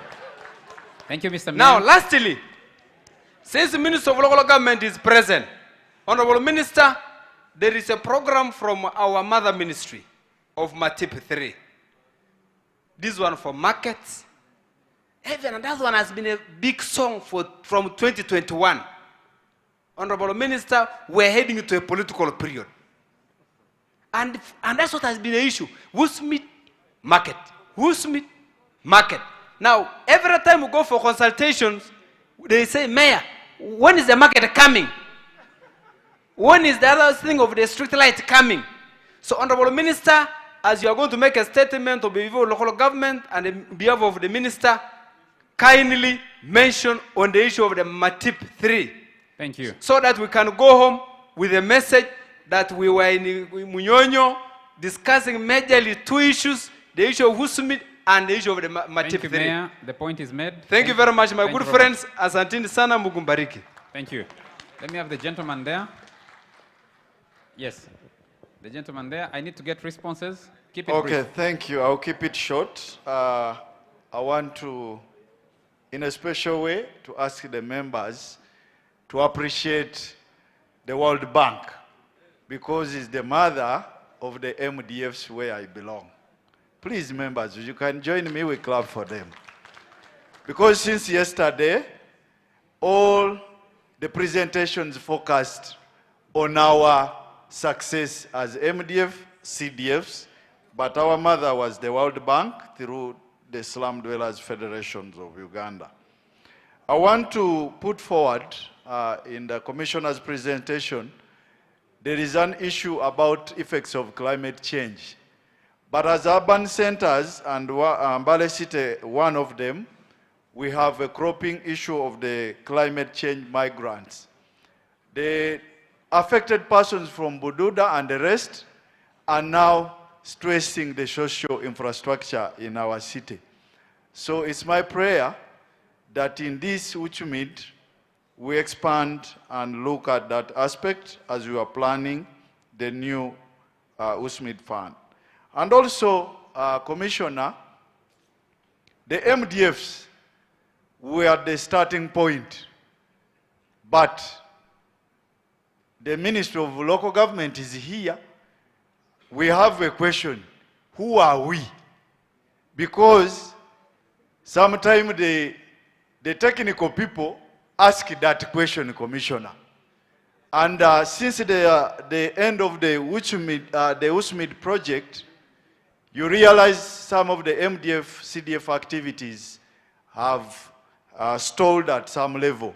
So the same with the equipment. In the USMID, there was a retooling under institutional strengthening grant. I would ask that, Commissioner, we take note of that the MDF can be equipped in the new fund to push us further. Thank you. So, the issue of the sustainability of the MDF. Thank you. Thank you. The gentleman here.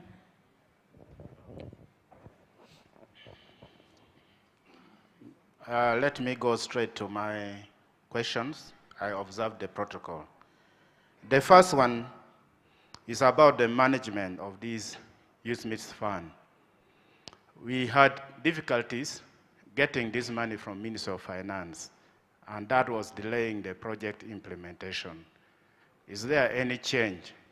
This money going to be managed the same way, or is going to be sent to the cities, municipal and district, as it used to be, so that the project implementation is not delayed by this current system that was affecting the timing? The second one, I've seen the approval is going to be completed, if not anything, by May. May I know that this fund is going to be included in IPF so that 2025, 2026 budgeting can be done well. Thank you. Your name, sir? Okwa Alfred, the mayor of Gulu City. Also, I would like to talk about the local content. The local content, guideline on the local content need to be discussed and properly streamlined. Otherwise, sometimes the local people will not benefit in terms of this financing. To the Ministry of Local Government, running the city is not very easy because there is no any law or guiding policies that is enabling us to run the city well, and is generating a lot of conflict between the stakeholders, politicians, technical staff. We don't know roles clearly. I request that we cannot finish the whole 5 years without coming out with a clear policy on management of infrastructure and other things within the cities. Thank you. Can I stop by requesting that the Ministry of Local Government and Ministry of Land, seeing they know the importance of this human resource, to consult with their colleagues in the Ministry of Public Service so that these critical staff are recruited immediately. Thank you.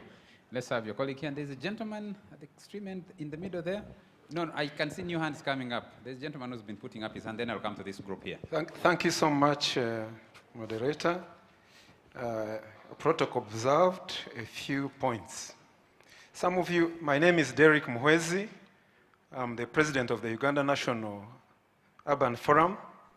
I'm a physical planner and a lecturer at Makerere University training physical planners. There is a presentation that was made in the morning, but quite a number of us were not here, and it raised things that touched my heart. Number one, if only 13% of our urban areas have physical development plans, that means we are doing badly, very badly. Out of 622, only 79 have physical development plans. That is 13%. Number two, what exactly, I think the presenters are even here, is the status of detailed planning? We keep talking about physical development plans, and yet we are talking about urban development, and urban development must be guided by physical development plans. But the physical development plans we are talking about are not enough without physical development plans detailed, which divide the land into plots. Are those plans there? Or we always just stop at the top? So what is that status? And it has not come out in this conference, moderator. Number three, what is the physical planning personnel status? It has not come out very well.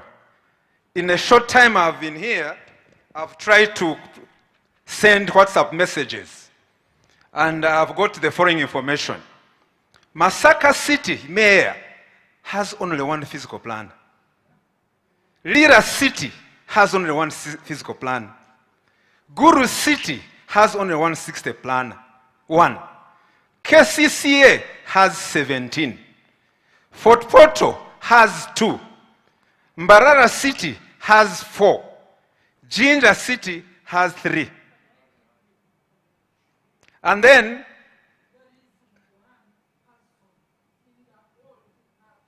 only one person in the whole department in Masaka City. So I want to part there and the ministry. We need at least, I think, to have a ratio of a physical planner to population in Uganda. The international ratio is 1 physical planner for every 10,000 people. So what is our status as far as Uganda is concerned? I'm afraid I might have to cut you short because time is not my best ally, and we need to end this session. The last one, the last one. Yes. Even urban centers with physical planners, mayors, you are here, town clerks, you are here. What are the physical planners exactly doing in your towns? They always don't want me to talk about that word. I train them. What exactly are they doing in the towns? Thank you. Thank you very much. The gentleman there, yes, and then I'll come to this group here.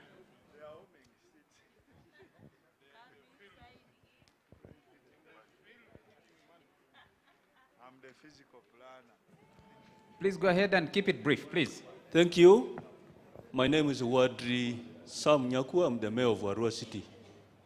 Just for purpose of emphasis, Commissioner, when you presented about those conditions for substantive staff,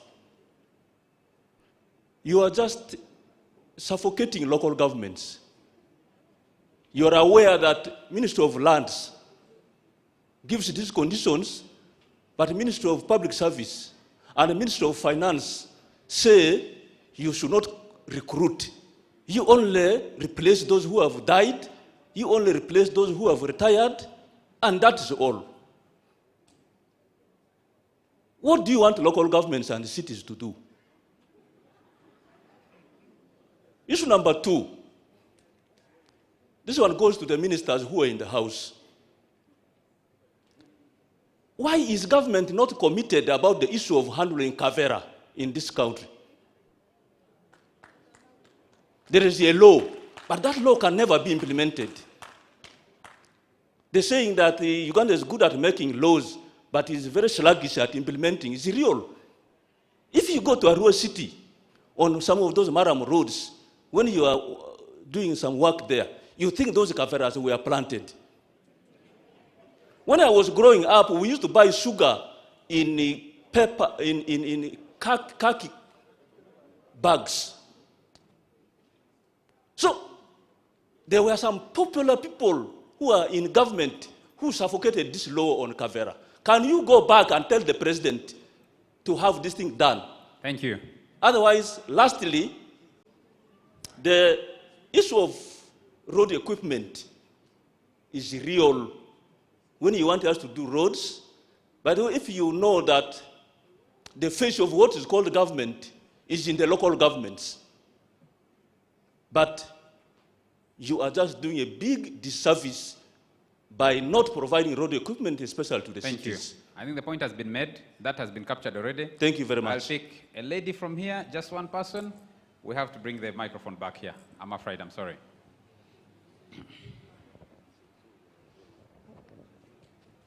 There are two ladies. There's been a major gender imbalance. Not that I want to press the point.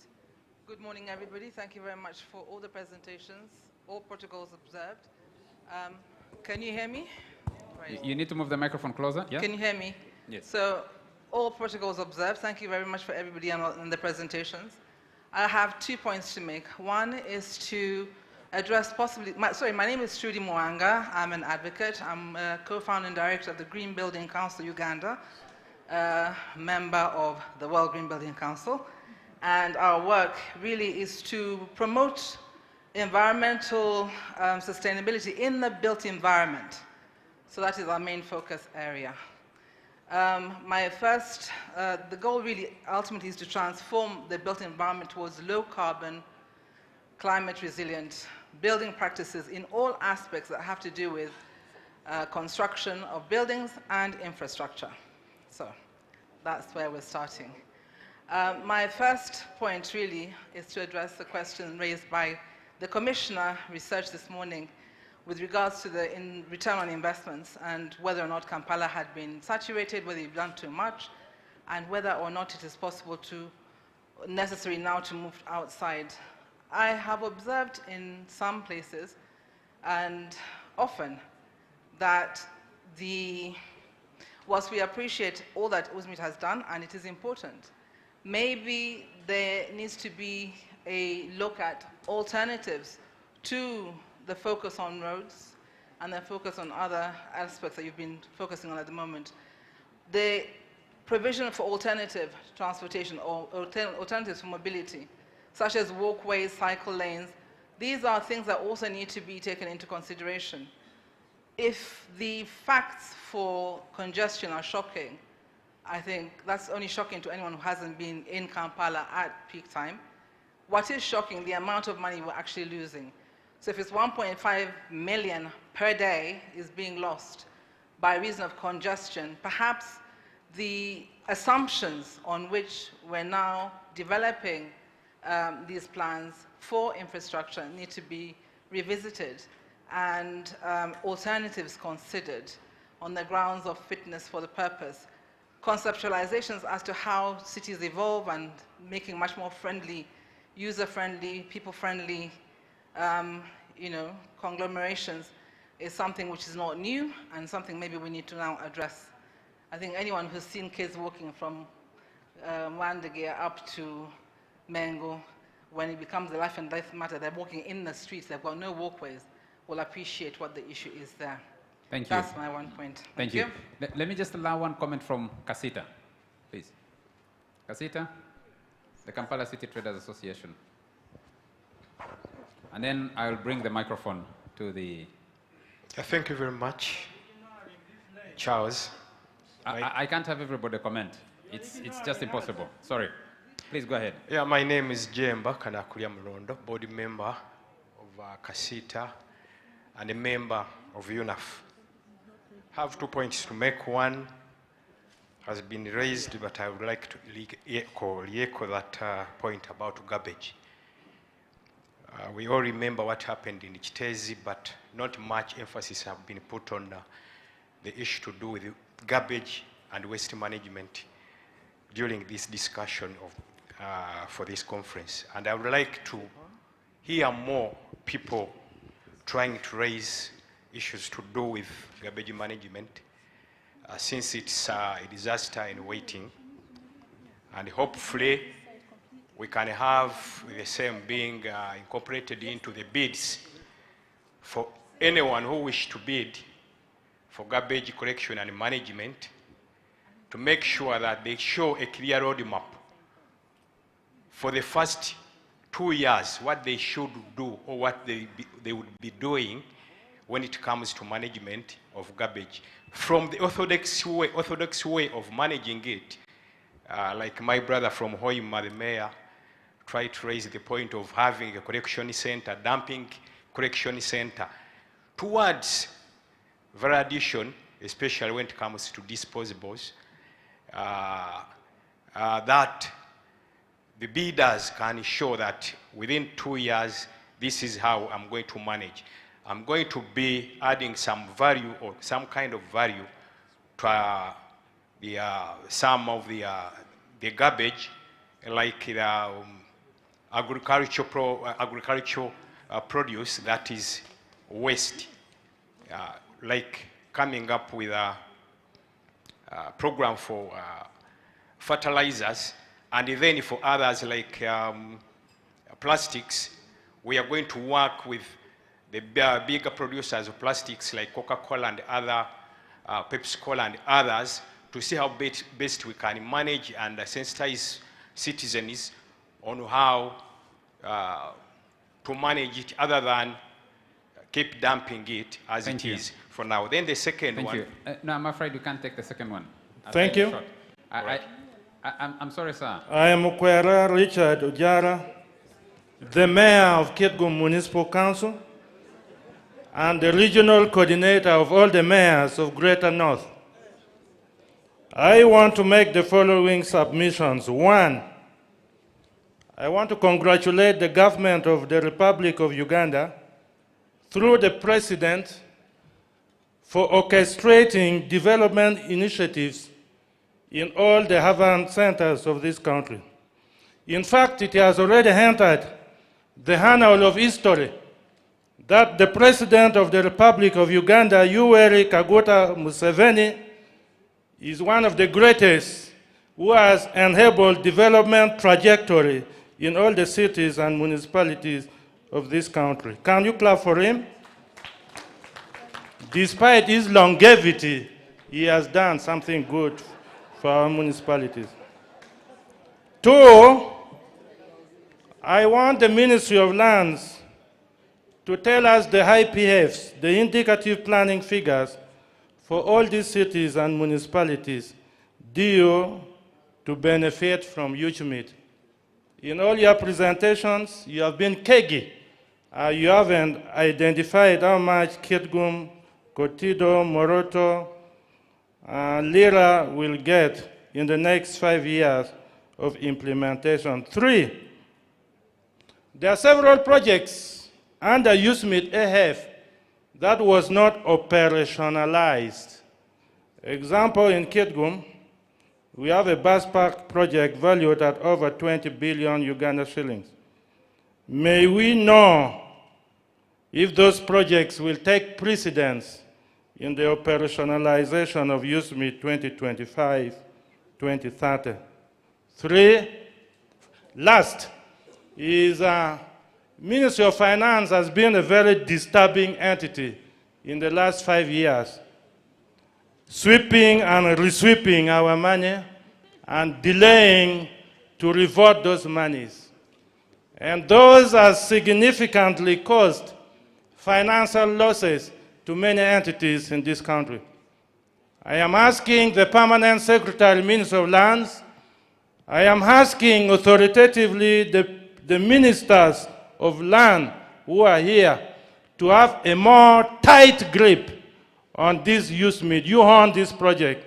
It appears you are taking a back role in the implementation of this project. Thank you. Make a tight grip. Lastly, NEMA. NEMA has been very problematic. I wonder whether it is a government agency. You apply for an EIA, it takes 5 years for it to appear. It comes after the end of the project. Who is this NEMA? Who lives there? Who is the executive director of NEMA? That officer has to be disciplined. I see some symptoms of incompetence in NEMA when it comes to processing EIA certificates. Thank you, sir. I rest my case. Technical. Thank you very much. Thank you. There is a lady who wanted to give a technical answer. Give her 30 seconds there. Yes, just 30 seconds. Speak into the microphone. The microphone is off. How come it was speaking just a few minutes ago? Press it at the bottom. Check at the bottom. Yes. Okay, thank you very much. My name is Pamela Okora. I'm an architect and I work with National Building Review Board. There are 3 things very quickly. First of all, 80% of the problems we receive, whereas we regulate buildings, are related to physical planning issues. So, Mr. Commissioner, Madam PS, who I hear has to run, we would greatly appreciate if the next program can strengthen development and compliance of physical development plans, as the professor raised, and detailed planning in these jurisdictions. Secondly, we're talking about urban mobility of your investment menu. We cannot talk about urban mobility if it is not friendly for persons with disabilities. Can we consider better design for the next project to put in place the appropriate considerations for persons with disability, just like the children and the women? Urban greening and landscaping. We are not going to achieve successful urban greening and landscaping without the right personnel on board. This is not the jurisdiction of engineers, and it's not the jurisdiction of physical planners. Can the program look to have at least landscape architects and urban foresters, even for a start at regional level? This has been very successful at Kampala City, and it would be good if we could emulate this across the board. So those are my technical comments. Thank you very much. Thank you very much. I'll just add a couple of questions that were written in. Question, is it possible to include some technical and policy studies in USMID? We need a number of studies on waste management, urban planning, climate change, etc. Is it possible to include a component under lead for supporting the private sector and communities? That's from Engineer Paul Kasule Mukono, Minister of Local Government, I think. Minister of Local Government. Minister of Public Service would like to respond to the issues on recruitment. We have somebody from Ministry of Public Service. We'll give them an opportunity. And this is to Commissioner Pade. The draft National Waste Management Policy proposes a National Cleanup Day, where all local governments will fully participate in cleaning their areas of jurisdiction. That's where it ends. Can I hand it back to PC and Commissioner Pade? If you could use between you, summarize in about 7 minutes between you, and then we'll go to closing ceremonies. Thank you.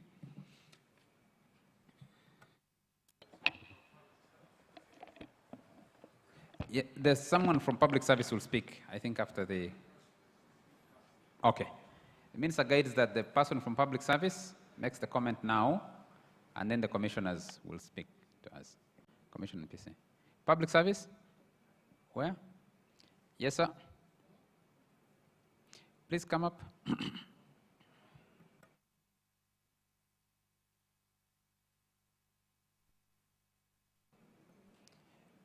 Come through here and join the table here, and you can answer from here.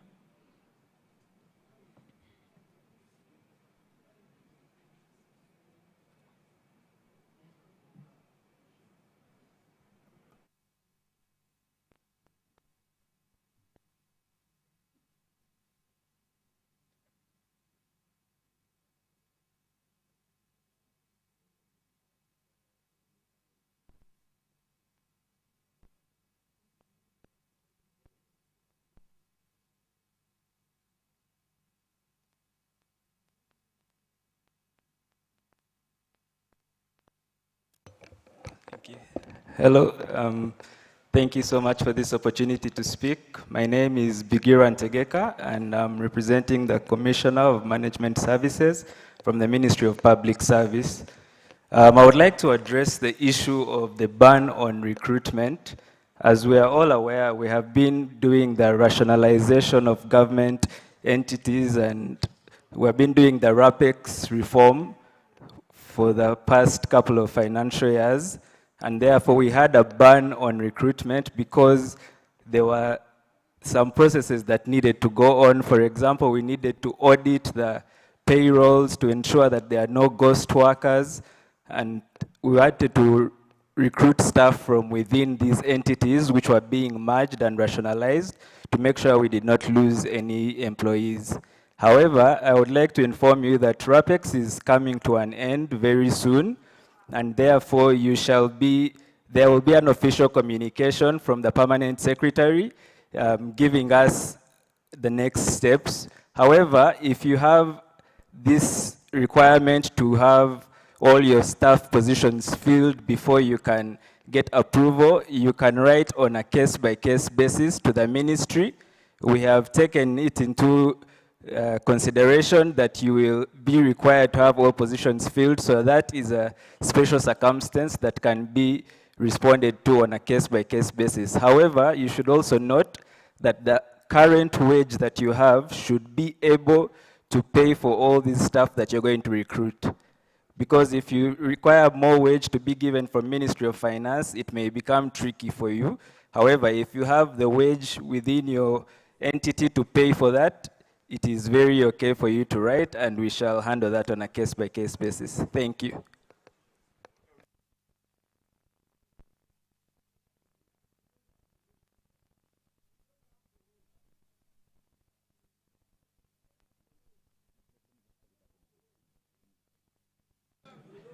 Thank you for the response. Can we hand over to PC and Commissioner Pade?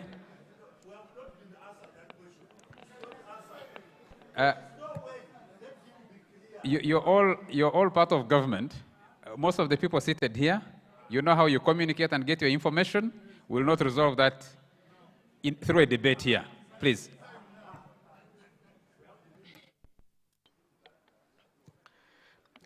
Commissioner Pade? I saw like my PS wanted to give some guidance. What I want to say is that what he's talking about, wage, we need to sit together, Ministry of Local Government, Ministry of Lands, Ministry of Finance, and Public Service, and resolve the issue. I think that is the way to go. Yes, thank you, Madam PS, for that guidance. Ladies and gentlemen, that matter cannot be resolved in this room. But it doesn't mean that we are going to adjust the requirement. Even if it means delaying until we are ready, we shall do so.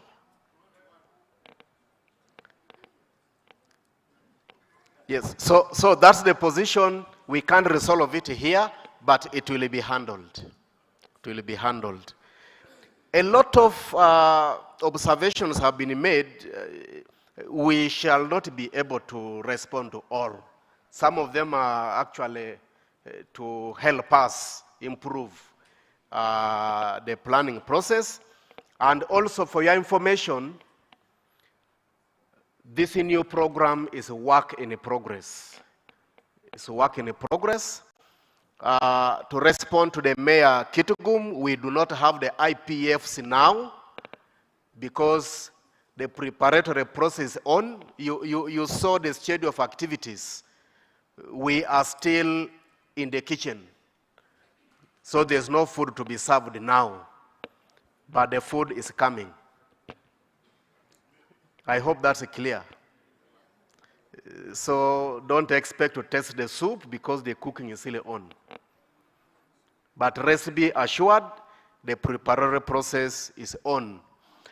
I also want to make a comment on solid waste.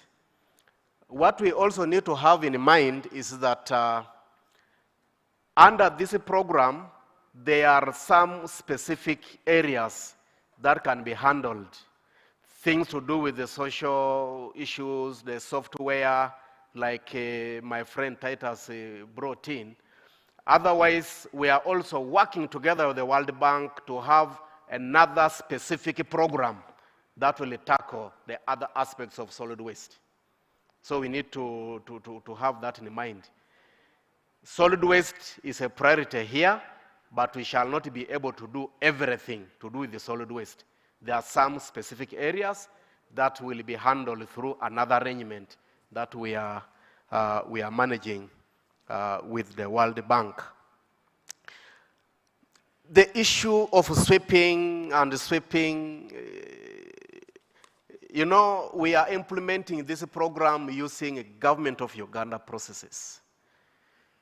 And maybe sweeping may not end soon. However, we have also learned lessons in terms of planning. How do we plan so that our money is not swept? Those are the things we need to discuss. For instance, if you are constructing a road, do you need to have all of the money for that road in the one financial year, and yet you will not finish that road in one financial year? What activities can we implement within the financial year so that we push the rest to the next financial year? So we have learned a lot, and we are going to engage. We are going to engage so that we get ourselves on the right page in respect to this. Still waste management, shared facilities, as raised by Hoima. These are the details now that can be handled in the implementation strategy for some of the activities. So that is one of the things that can be looked at. The right of way, the issue of road equipment is coming in, one participant after the other. We shall engage more with the relevant stakeholders to see how to handle this. Of course, we also appreciate the fact that your cities have expanded. We cannot tarmac all of the roads in your cities, including those villages in the name of cities. So we should be able to get a way out. But this will be communicated. A lot of discussions are ongoing to guide us on how to manage this.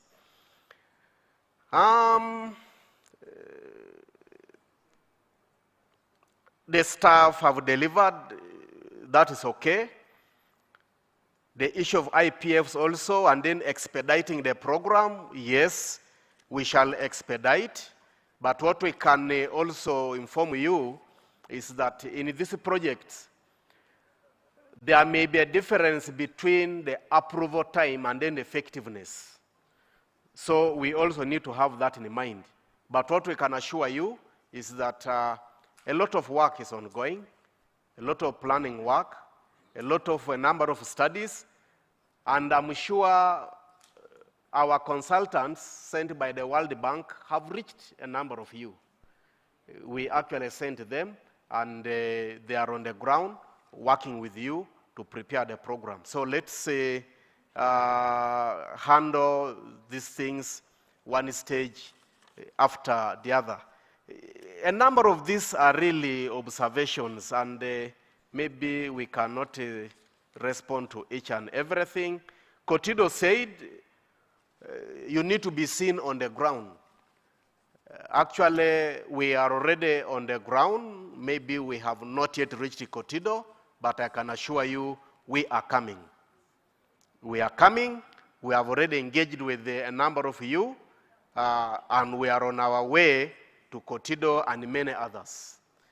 We have been to Iganga, we were in Kumi, we have been moving, so we are coming to Kotido as well. To prepare you, because we have to do a lot of preparation. We have to do a lot of preparation. Ladies and gentlemen, really we cannot respond to each and every issue raised.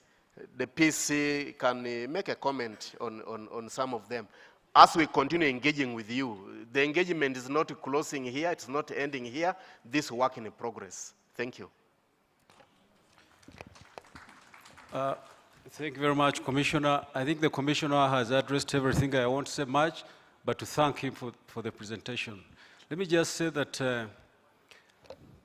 the preparation of USMID is based on the lessons that we've learned. One lesson is that we strengthen the institution for us to be able to get the results. And that's the reason why recruitment, having the staff in place is key. And like the Commissioner has said, I think there won't be a shortcut on that, and especially for the engineers. 10 years ago, we relaxed the requirement for engineers not to be registered. Up to now, there are entities who have not recruited registered engineers. That cannot be relaxed anymore. Secondly, I think that we as government must try out the things that we put in place. Okay? If we say that we establish cities, and for the cities to function, we need ABCD, let us try. It may be difficult to fulfill it, but let us try. I think that the cities and the local governments who are here, it is upon you to impress upon the responsible arms of government like public service that cities can only work if the following things are there, and gradually they can be put in place. Now the other one, second last, animals, human beings inclusive, we behave as beasts. For as long as there are no laws and regulations. What differentiates us from animals is that there are laws and regulations. If we put laws and regulations which we don't implement, we go back into the beasts. Let us, as much as possible, try to implement, however small, the laws which are there. An example is the one for Kavera's waste. Let us try. It is doable. The problem is we put laws there and we don't implement them, and then we fall back like other animals.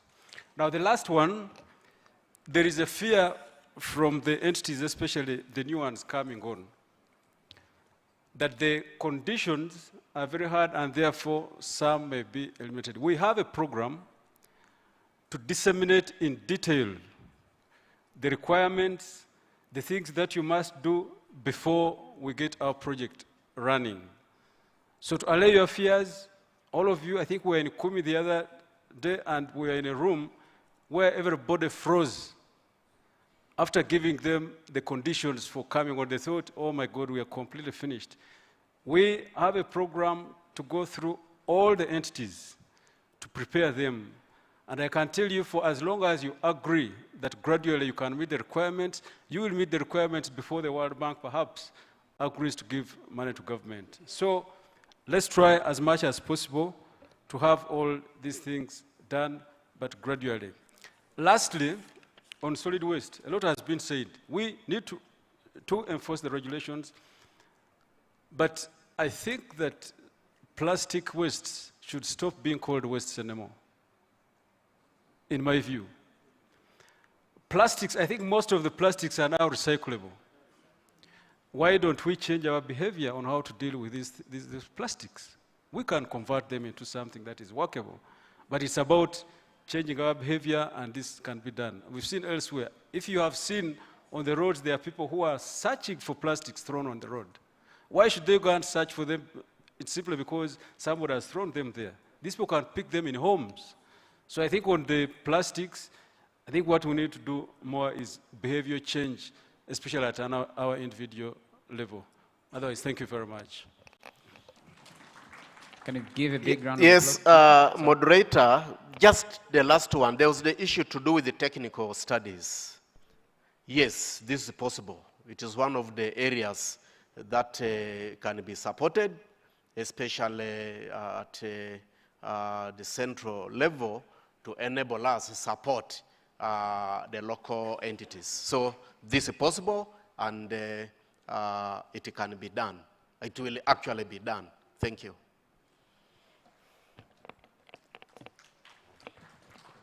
Thank you very much, Commissioner Pade. Thank you very much, PC.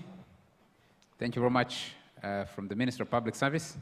Thank you very much, ladies and gentlemen. We're now done with the discussions. We're going towards the closing ceremonies. I'd like to request the World Bank to make a brief comment, and then I'll hand over to the Permanent Secretary. World Bank?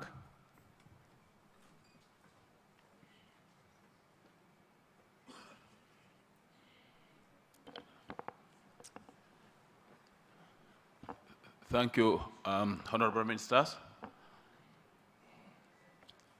Thank you, the PS, and all protocol observed. I just wanted to make just a few remarks, not in general, but in regard to the discussion that has been ongoing in regard to the new program. The first thing is that we wanted this program to have a special arrangement in that instead of losing time when the program becomes effective, we wanted to ensure that this time round, government does the necessary preparations, ensuring that we have designed projects, ensuring also that we have the right-of-way acquired, and basic preparations in form of the staffing that is required, so that when the program becomes effective, we don't lose a lot of time. Allow me to say that the modality that government has requested or prefers, that is the program for results, requires that there are some basic minimum conditions that must be met for you to receive the funding. So, for example, what PADI has been insisting on this institutional capacity, what we call the minimum institutional capacity for you to implement what we call program for results. That is a requirement of the design of the program or the modality of funding that government has requested. So we have to ensure that we have agreed position on that. Otherwise, the modality will not become effective. It will delay the implementation of the program. So the other one is, as I said, the necessity to have the preparations done. We have visited a few of the entities recently. We visited a sample of the city, sample of the municipality that has been on the program. And then also we visited a sample of the municipalities, the new ones that are supposed to be coming on board. And we visited also one of the refugee hosting districts. So what came out clearly is that there is still a lot to be done. For example, in terms of acquisition of the right-of-way, this is also one area that you should be doing. So don't think about only receiving the funding. There's still a lot to be done. make sure that if you have the projects that you have identified, there has to be preparation of identifying the right of way, negotiating it to making sure that you have free of encumbrances so that when the project starts, you can get the contractors moving. The other area which is still being discussed, which I think we still have to finalize, the issue of the refugee host districts. As you all are aware, the refugee host districts, the funding comes from a special arrangement for the people supporting also the refugees. So they want a very clear kind of justification for us to say the refugees will also benefit from the funding which is given to the host districts. So in that regard, I wanted to mention two things. The first one is that they want us to look at all the refugee host districts and say which ones are hosting a number of refugees. So it's not just continuation of all the other districts that we had before, but they wanted us to do an analysis, an assessment to come up with this is the justification. So there may be some discussions in that regard. I know we have presented to the ministry and there are some issues to be resolved in that regard. That is number one. Number two, we have a sister project kind of from the bank side that is also supporting the refugees and refugee host districts. So the agreement was that these are all same projects supporting the same ideas. So the idea was the other project, what we call, which is known as Dr. Deep, is going to support the rural areas. So, for the district hosting refugees, there may be a change from what we had before because that project will be handling most of the rural areas, and then the USMID will concentrate only on urban. So we have to first make that justification for urban support.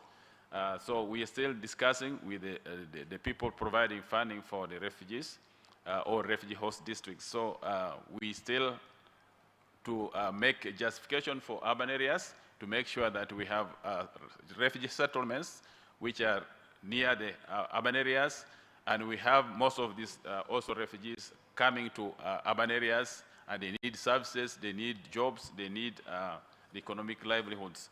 So all those we have to make, so that area is still something we have to resolve. So then comes to terms of the timing. I know that has been also discussed, but you know, we have two issues.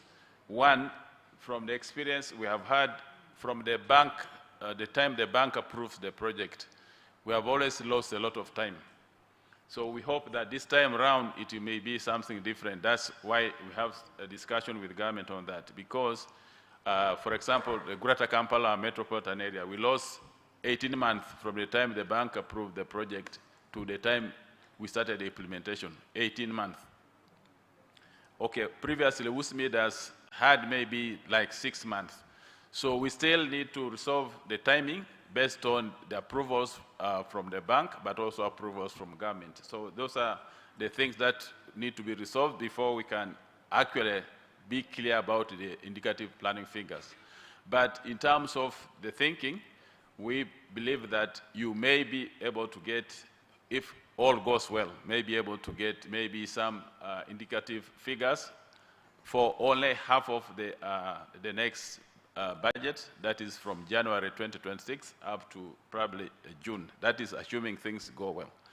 But otherwise, it will be difficult to get the funding rolling on from July as expected because of the delays in the approvals. So I think I wanted you to go with that in mind, that there are issues to be resolved, but the preparatory works are going, the studies are going, the formulation of the project is taking shape, so that we can assure you. But we'll still have another discussion where the entire program will be presented, maybe not to the big forum like this, but from the selected stakeholders from all the entities.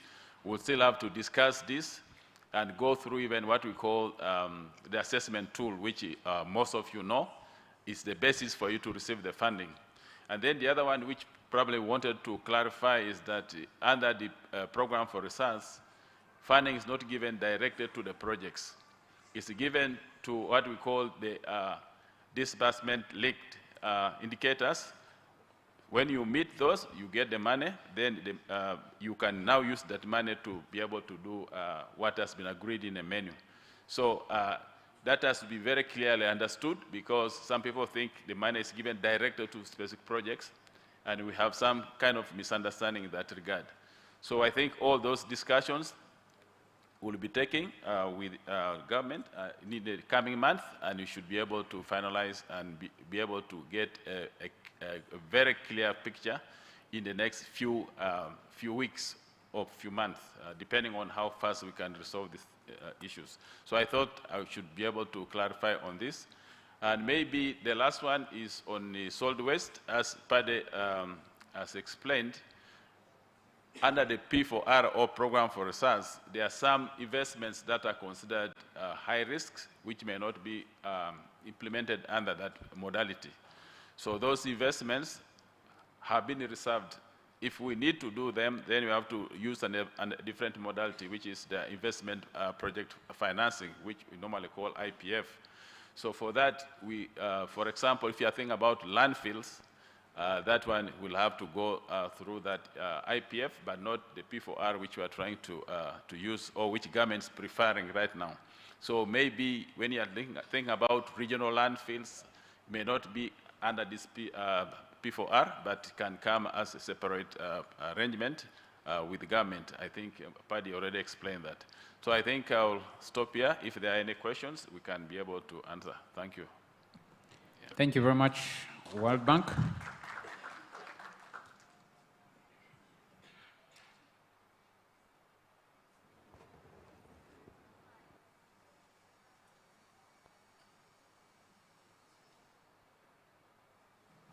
Thank you very much. Like I did announce, we're coming to the closure of our business for the last 2 days. Just to remind you that the exhibitors are still outside there. Please pass by their stalls and see what they have to exhibit. I'd now like to take the pleasure to invite the Permanent Secretary to come and address us and lead us to the next phase of the ceremonies. Okay, thank you, Charles. I am not the Permanent Secretary. Aspiring. It's been quite a day, and I would like us to stretch. Just let's stand up as the Permanent Secretary takes to the podium with the ministers, yeah, our Minister for Urban Development and our Minister for Local Government. We're going to invite them to the podium because they're going now to take us through the awarding and recognition ceremony. We are stretching. Bogere, you know how to make people stretch. Where are you? Come to the front and make us stretch.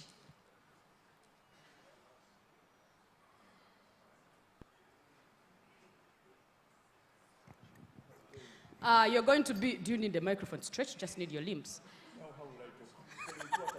Yes.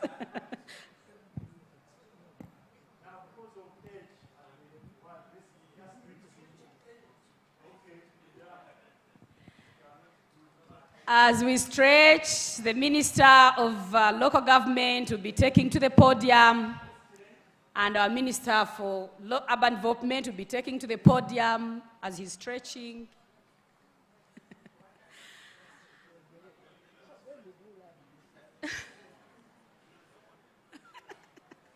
Okay, some people are cheating, but I mean, it's not elections anyway, so let's cheat a little. Okay, the very last one as we take to the podium. I am going to ask Pauline. Pauline, get close to me because you're going to support me in doing the awards. The declaration from this workshop is being summarized and compiled by Gilbert. After, we'll have to ask him to come and give it to us. But for now, let's have our ministers take the podium. And we are going to go into the awards and recognition ceremony. But before that, after Commissioner Pade's presentation, how many of us, if USMID started today, how many of us are ready? All of us are ready now. How many of us are ready? Okay, let me ask like this. Those who have not been implementing USMID, the 15 new local governments, how many of us are ready?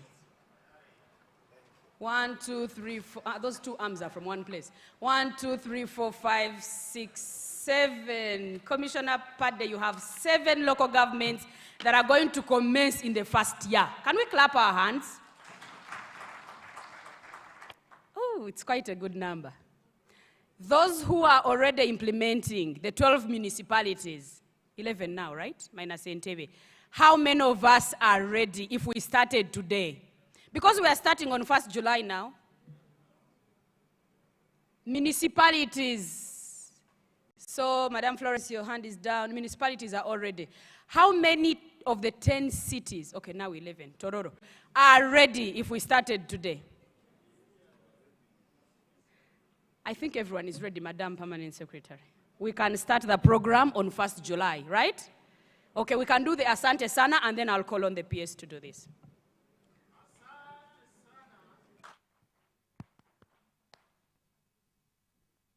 Madam, I hand over to you for awards and recognitions. Thank you very much. You will permit us to sit here. The award ceremony is going to take place now. We are going to allow the 2 ministers to hand over the awards. But before we do that, there is a citation which is going to be screened so that people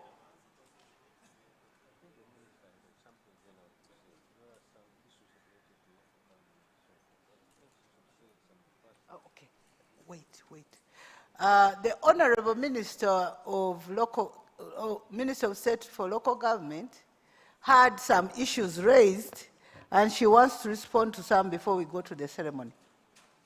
Can you permit that so that we go ahead with her? Thank you. Honorable Minister.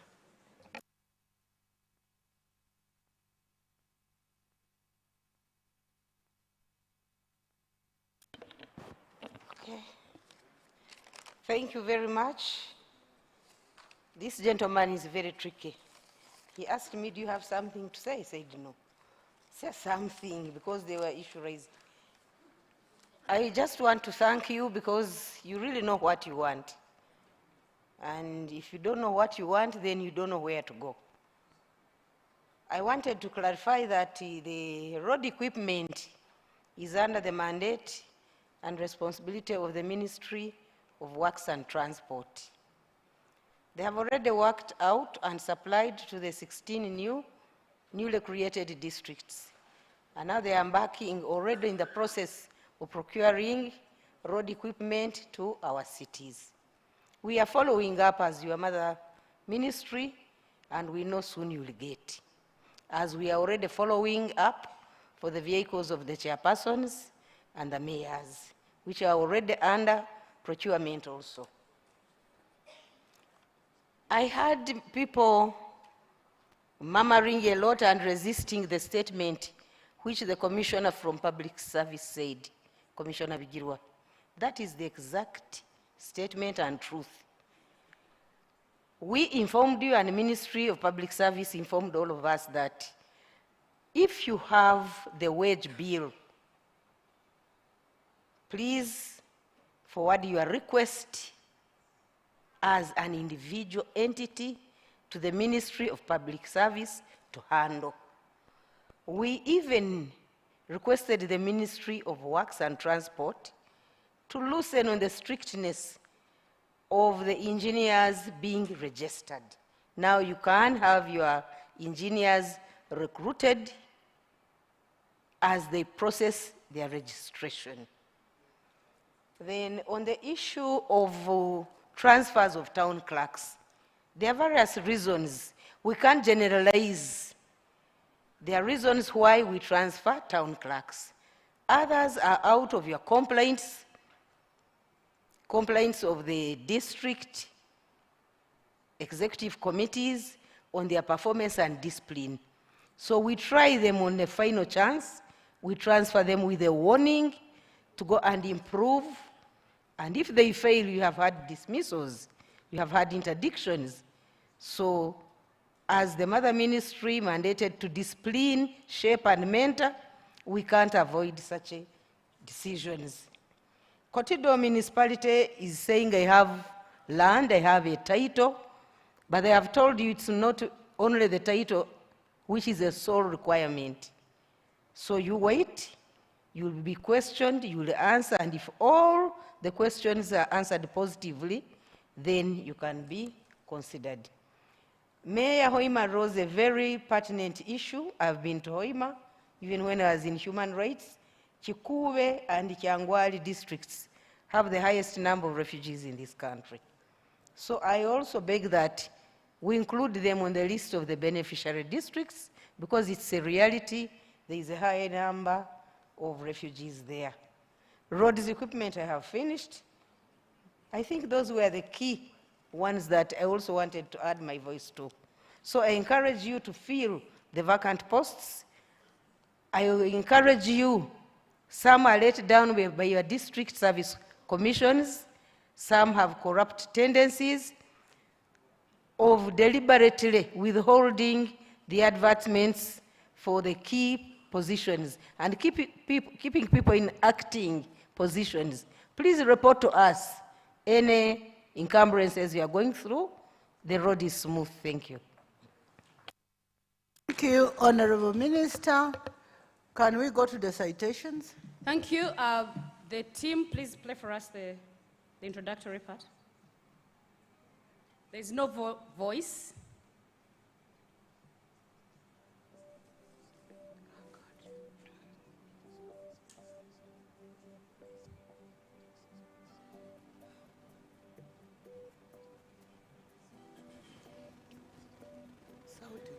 Can we start it again?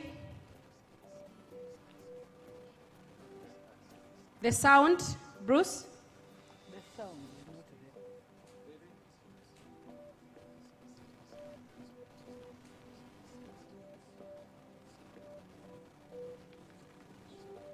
Pauline?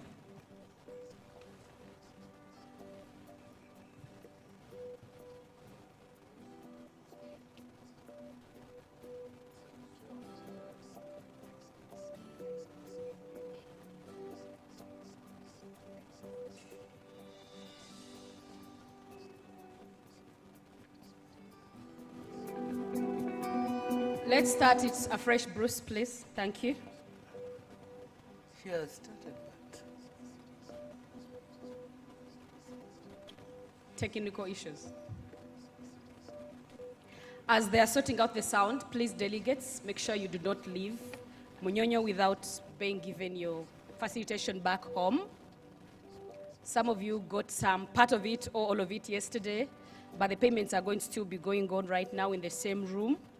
Do not leave without a bag, that very beautiful June size bag with a mug inside.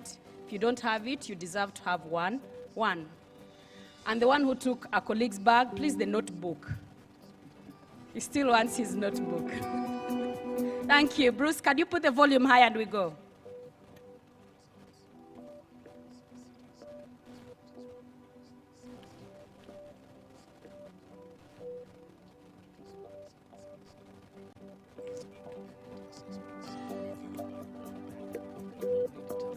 We still have a sound problem.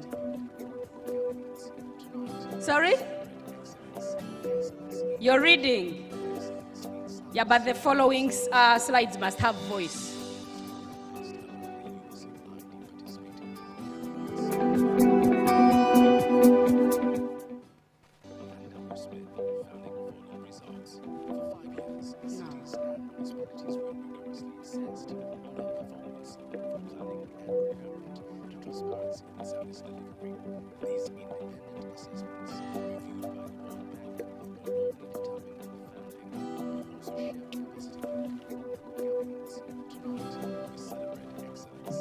Thank you. Now that you've all read, can we go to the first awards?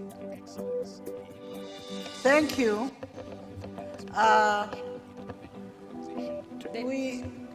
We are here. Oh, okay. Can we have a 1 minute break? Kindly help the PS, because the citations are supposed to be broadcast, to enable her not read all the text that there is. We could be answering a question.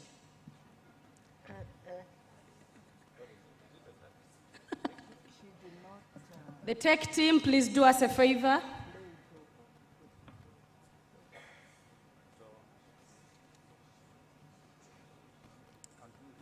Let me read it. Let me read it. Let me read it. Can somebody read that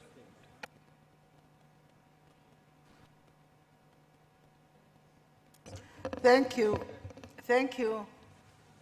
The technical world has let us down, but I can still go ahead. We are here to recognize the hard work of the local governments where we put USMID. The recognition today goes for all of you, but there are some areas that were well done. And with such great work put in, we have to give them specific recognition. This ceremony, the benefiting few who did not make it, will be not awarded this recognition. But they shouldn't lose hope, because USMID is still ongoing and we'll get there. The team shall play the citation which they are trying to put down. But the awards are on revenue collection, green and tree planting, excellence in infrastructure delivery. Those who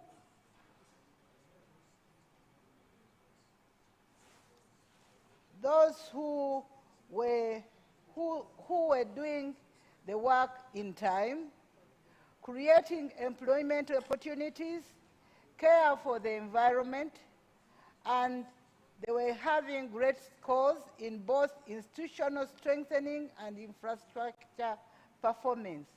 Then we'll also award the best performer. Now, we have 9 awards. Yes, thank you, PS. And the ministers will be coming near the podium to award as we read those ones who are going to be awarded. Thank you. So if you're not ready, I'm going to read the citations. Can we have the first one? Final try.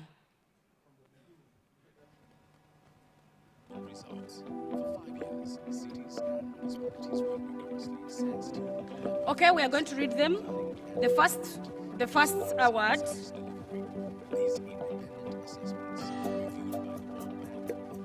The first award goes to a local government that has distinguished itself through excellence in infrastructure delivery.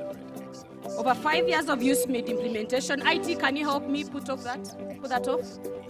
Over the 5 years of USMID implementation, it registered. My voice is also off from this microphone. IT, are we together?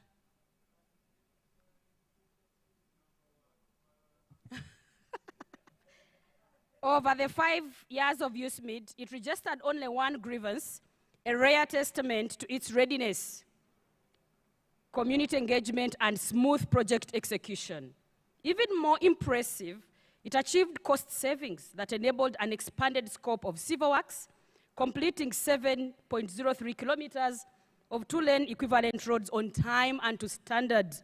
For its exceptional performance, efficiency, and commitment to quality infrastructure, the award for excellence in infrastructure execution goes to Kasese Municipality. So the mayor of Kasese can come. Honorable Minister of State for Local Government is going to award. Take to the PS. The mayor can be escorted by his team if they are with him.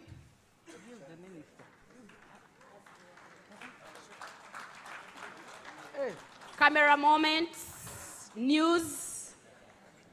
Gilbert, are you from Kasese? We don't say something.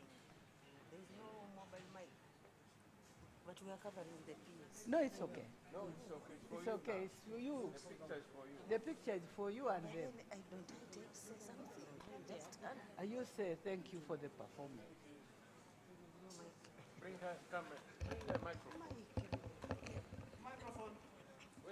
Can we have a microphone? I take this opportunity to congratulate my neighbor and my daughter Kasese, which was carved out of Kawarole.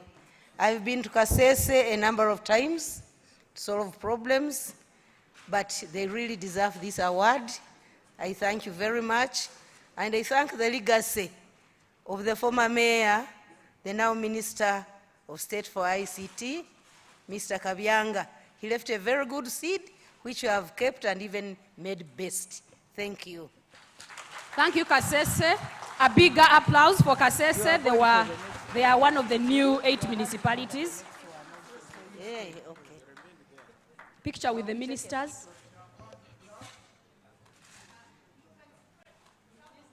Can you spread and both ministers attend your picture? We need a microphone, a handheld microphone at the stage. Stephen, kindly help me.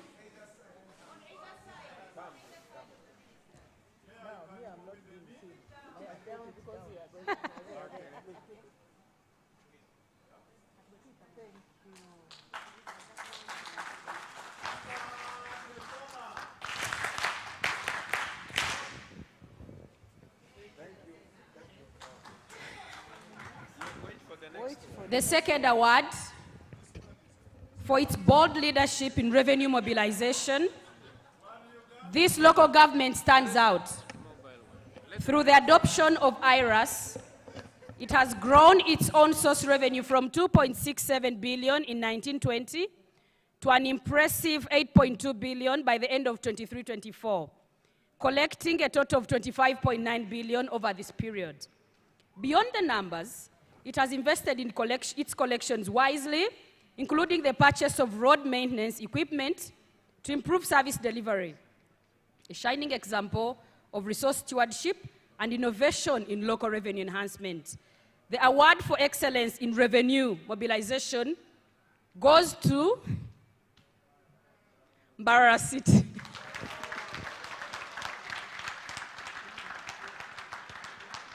Mbarara City, congratulations. This was about to be a tie. It was broken by a few shillings. The team from Mbarara, I saw the USMID focal person here.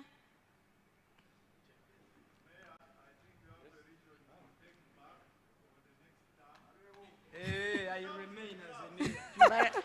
A round of applause for Mayor Kachebezi. Mbarara City deserves this award because even when the Morocco team came to identify the best cities to help in greening, Mbarara and Jinja were identified.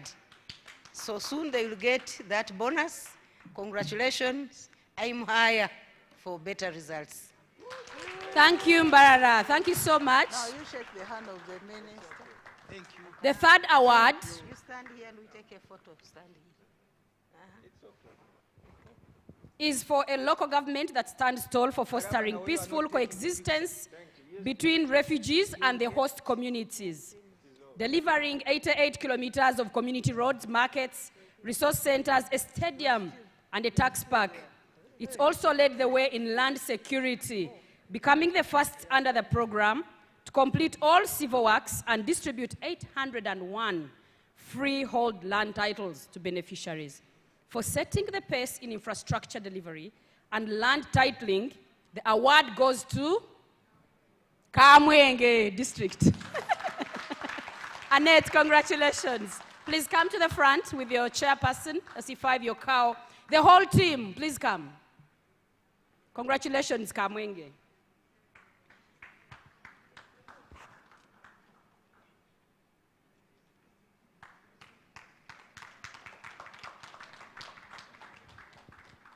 Kongs. Congratulations, Kamwenge. I want to testify that when I monitored and checked, your records were okay. and your recruitment has improved. And when you had challenges with the car, we helped you. So we hope for the best. We thank the team also. Congratulations. His name is Karunji, and the people call him Karunji Kavona. Karunji means the good thing, which had turned into the best thing. Congratulations, Chairman Karunji.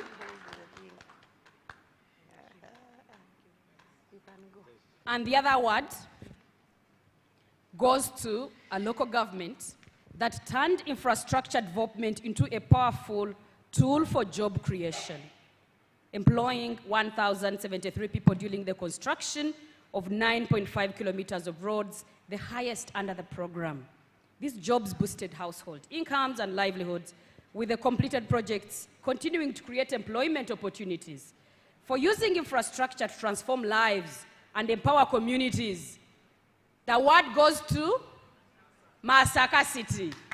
Did you people cheat exams? You already know the winners. Oh, because sound is lost. Behind me, the screen is projecting. Mayor Florence, Your Worship. Congratulations. Your team.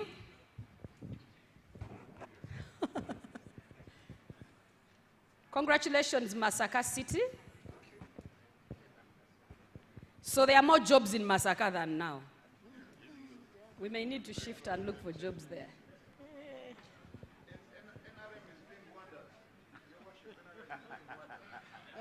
I want to thank the mayor and my former teammate in parliament. Despite the party, at least she's good, putting to good use and value for money, the money authored and ushered out by the NRM government. So I thank her for being objective and a performer. Congratulations. Thank you, Mayor. Congratulations, Masaka, once again. The other award goes to a local government that has demonstrated outstanding care for the environment. Not just in building infrastructure, but in restoring nature after construction. It successfully decommissioned and restored all 6 auxiliary sites, 5 borough sites and a campsite, using civil works, ensuring that disturbed land was returned to a functional and natural state. Decommissioning and restoring sites prevents environment degradation, controls soil erosion, promotes biodiversity, and allows land to return to productive use. Such restoration prevents land degradation, controls erosion, promotes biodiversity, and allows the land to return its use. For outstanding commitment to environmental restoration and protection, the award goes to Lamo. Lamo District, are you in the house? Congratulations.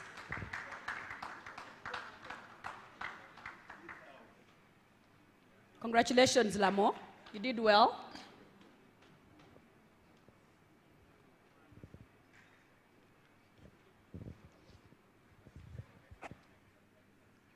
Congratulations to Lamo.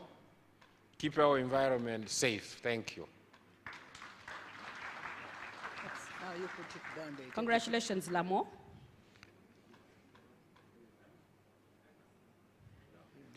Another award goes to a local government that has showed remarkable commitment to greening its urban spaces, planting more trees than any other, and they have survived. Greener cities are healthier cities. Trees provide shade, clean the air, prevent erosion, enhance beauty, and improve the overall quality of life. For leading by example in environmental stewardship and reminding us all that Uganda's future must be green, the award goes to Lira City. Congratulations, Lira.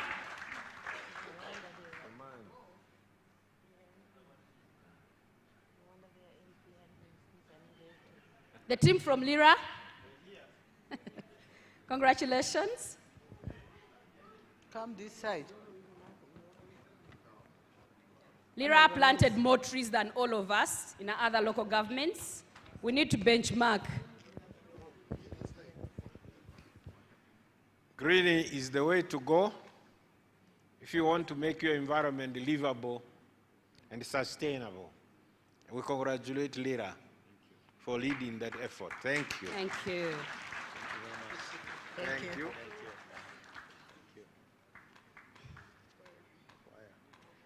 So the remaining awards, local governments called to the front will be receiving more than a certificate. So I'll bring up the first one, the local government that joined the program later, but quickly proved to be a force of energy and excellence. In year 4, it rose above all 10 cities and 11 municipalities to achieve the highest combined score in institutional strengthening and infrastructure performance, an outstanding 80.2. Alongside its impressive governance record, it also delivered 4.6 kilometers. For exceptional performance, rapid growth, and remarkable commitment to excellence, Apache Municipality.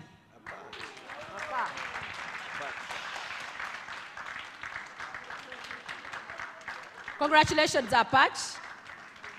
You're receiving both a certificate and something else you'll tell us, because you did well.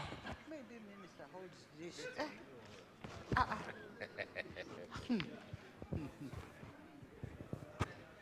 Okay. I must say something about Apache. You know, Apache is one of those which had a physical development plan done in 1976 by the late Okule Park. And if you go to that place, although all the streets are not built, you can't have problems with the road reserves. That is the way to go. Do physical planning. Physical planning does not mean that you build it today. It means setting aside for implementation in the future. Okule Park, who set it, is no longer there, but he has done something for which he will be remembered forever. Congratulations for this recognition. Thank you. Congratulations, Apache. Yes. And for that, you are receiving 2 of them. Thank you. Thank you. Okay. The other local government that set the bar high from start, with achieving the highest overall scores both in ISG and MDG, over the 5 years maintaining drive to excellence, recording the second highest performance, delivering 77.7 and 13.5 kilometers of roads to improve urban mobility. That city is consistent, committed to capacity building and exceptional performance. The award goes to Gulu. Gulu. I knew it was Gulu. If you go to Gulu, you'll not be in Uganda. Congratulations, Gulu City. We shall send you all the pictures. You frame them, discuss them in the council meetings, and congratulate yourselves. Thanks. Congratulations, Gulu, once again. A few years back, very few years back, Gulu was the epicenter of insurgency. You can't believe that they've come from the ashes to be what you are seeing in that picture. This is just to prove that once we are committed, we all can do it. And they've been extremely innovative in some of their activities related to security, local revenue connection, name it. You deserve this award. But keep the performance going higher and higher. Congratulations. Thank you. Congratulations, Gulu. The PS told us, as she opened this session, that the awards are to encourage us to work harder and retain our positions of excellence. We are going to the very last award of the overall winner in the last 5 years of USMID. So those who have not yet been called, you could be one of those. Results changed yesterday, this morning. So ladies and gentlemen, we have a local government that joined the program during the additional financing phase, but it quickly chose to beat all of you. Best scores, best everything.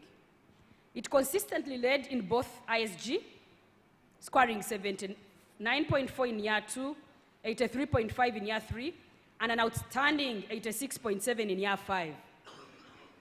With the funds earned from their excellent performance, this local government transformed their town.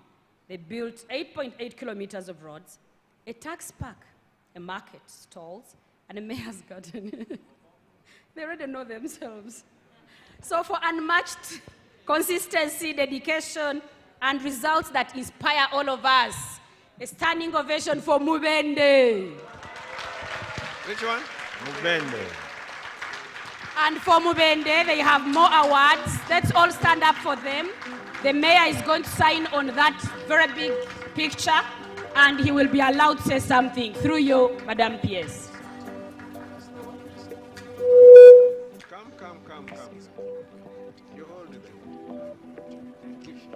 Where is the mayor? Bring this one. Mayor, come and hold this. Somebody else hold this. Mayor. These are yours. Camera moment. The mayor is going to sign on that picture that is behind him.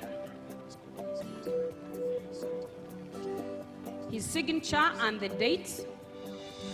It's his legacy. Congratulations, Mubende.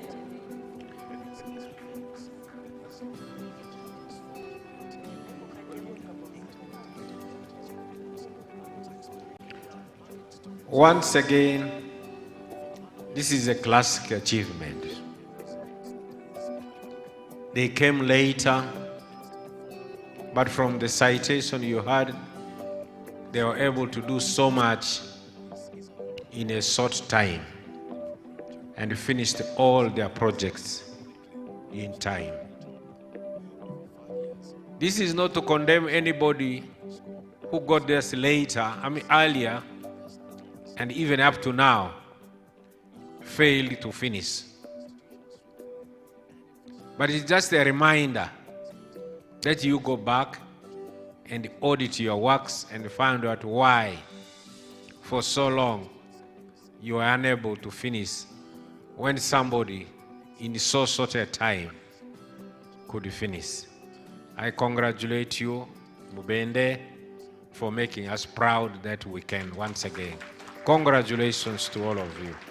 Thank you. Through your indulgence, Madam PS.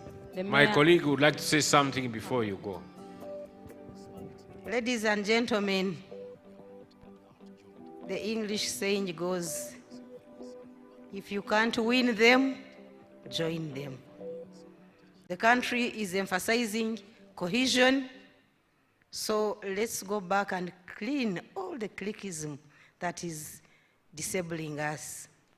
The country is emphasizing transparency and joint effort to fight corruption. Where the districts are excelling, the cities are excelling, it's a reflection that there is less or minimal corruption. The government is emphasizing quality service delivery and value for money.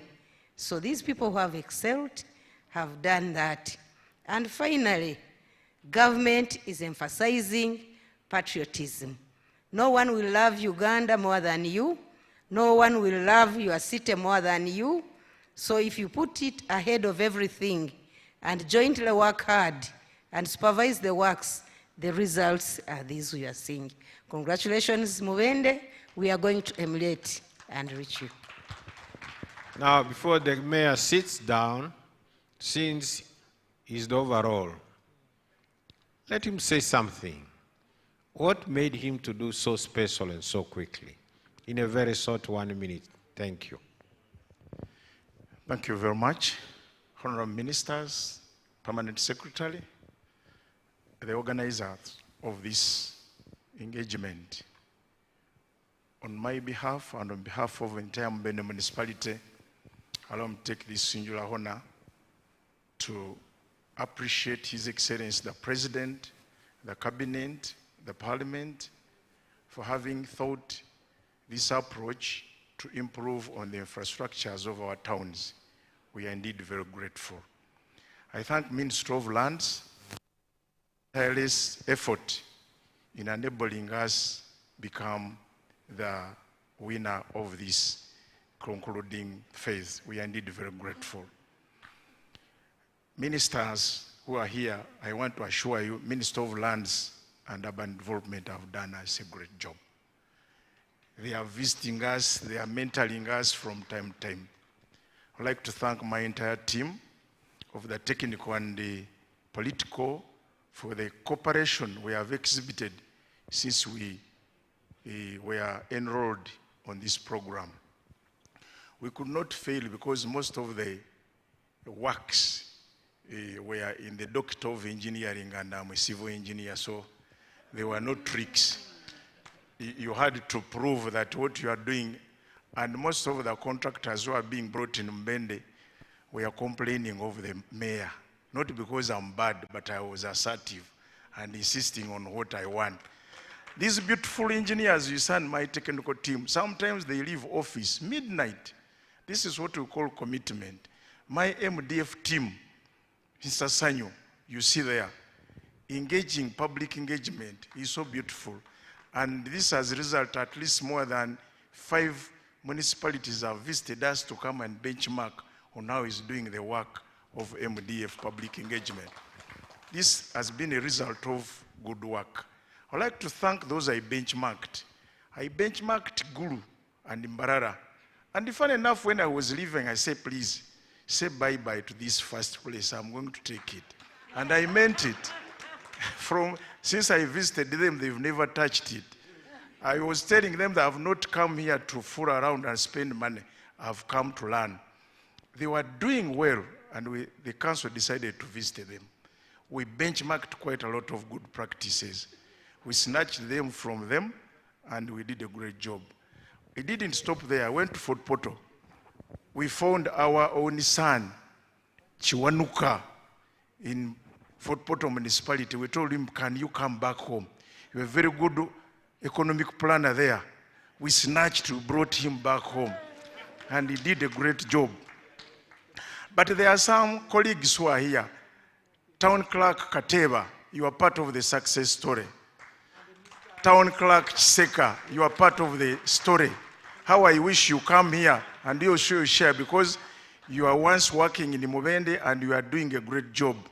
There is a lady called Albina Walsh, went back to Cow. These are great people I worked with. Tandeka Town Clerk, all of them were committed people. Mr. Kateba, you did a great job. I can't miss you in this photo. Mr. Chiseka, you did a great job when you were a town clerk. I was wondering, ministers, some people are complaining of transfers. I've had 7 town clerks. 7.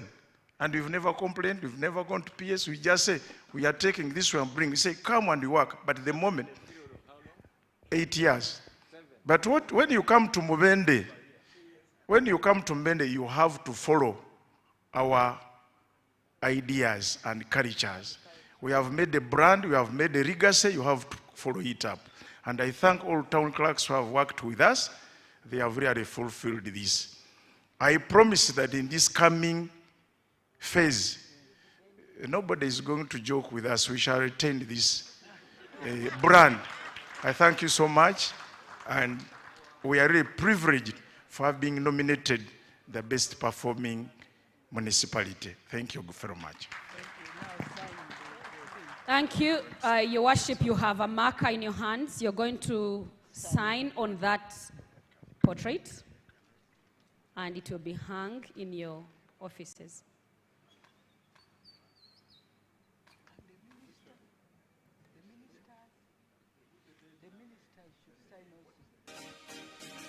You'll pass on the marker to the 2 ministers. So they also side off. And our dear PS.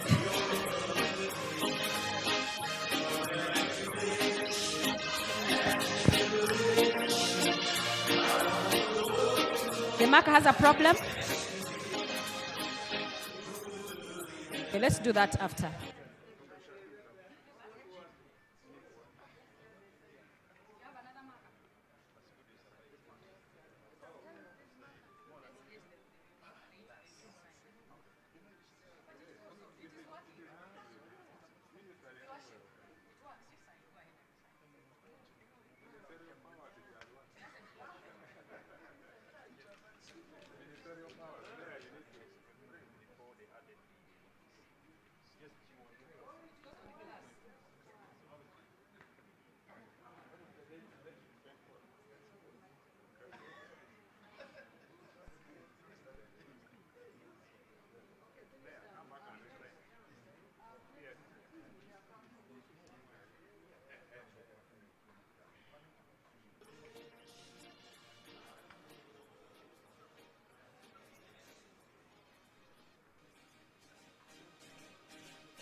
Thank you everyone. I think we are closing. A few minutes to closure. We are going to have, through you, Madam PS, I would like to invite the Commissioner Urban Development to take us through the declaration of this meeting, the agreed actions, and then you'll close. Briefly, yes. Card, do we have you to use 5 minutes? And then yeah, it belongs to you. You can, actually, even the marker you can take. You can reach and every councillor wants to sign on. All those belong to you. Congratulations once again, Paul. Oh, one photo. Bruce, they need a picture here as Card prepares himself.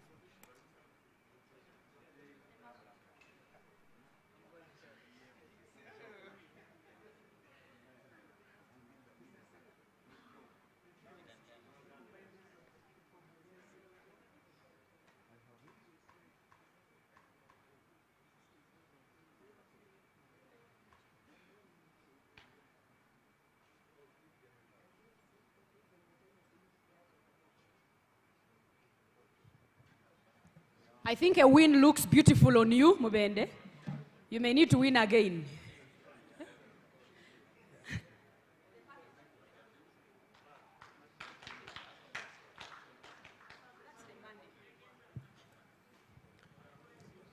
When an engineer handled the award very, very carefully so that you don't break it before reaching Mubende.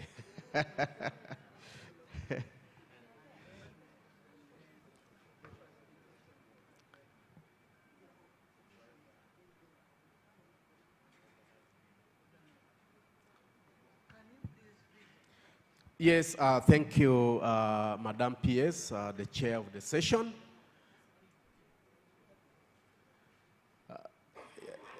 Do you have it, okay, projected?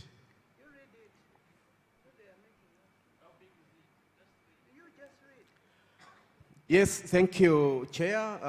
Allow me to congratulate all the winners. Of course, we have all won. It has been a very successful program for all of us. Ladies and gentlemen, the Secretariat has compiled a few aspects here regarding our declaration for our engagement today. As the preamble reads, we, the participants of the National Development Conference, held at the Speke Resort Munyoyo Hotel on the 22nd to 23rd April 2025, gathered to discuss the critical role of urban infrastructure in promoting sustainable and inclusive urban development in Uganda under the theme, Accelerating Urban Development Through Infrastructure, the USMID experience. Recalling the government of Uganda's commitment to urban development and implementation of the National Urban Policy and related policy and legal frameworks in the urban sector, emphasized the need for sustainable and inclusive urban development that addresses the challenges facing urban areas. This is reflected in the significant contributions of the Uganda Support to Municipal Infrastructure Development Program to urban infrastructure development in Uganda. And realizing and recognizing, the conference discussed aspects of fiscal planning, sustainable financing mechanisms, climate resilient cities and municipalities, as well as social accountability and transparency in urban development processes, the need for effective urban governance, infrastructure maintenance, and waste management, the critical role of stakeholders, including government agencies, civil society organizations, and the private sector in promoting urban development. Key issues: 1, revenue generation has been reduced, largely because of a ban on some key revenue sources. The ban should be lifted. Cities and municipalities should be allowed to enhance their revenue from all available lawful sources. On-source revenue is one of the key ingredients of functionality of cities. 2, trade order. Trading on roads is responsible for dirt and clogging of road drains, causing floods, and yet it is unlawful as per the Road Act. Urban areas should enforce this in their areas of jurisdiction. 3, all cities, municipalities, and districts, can you bring it back?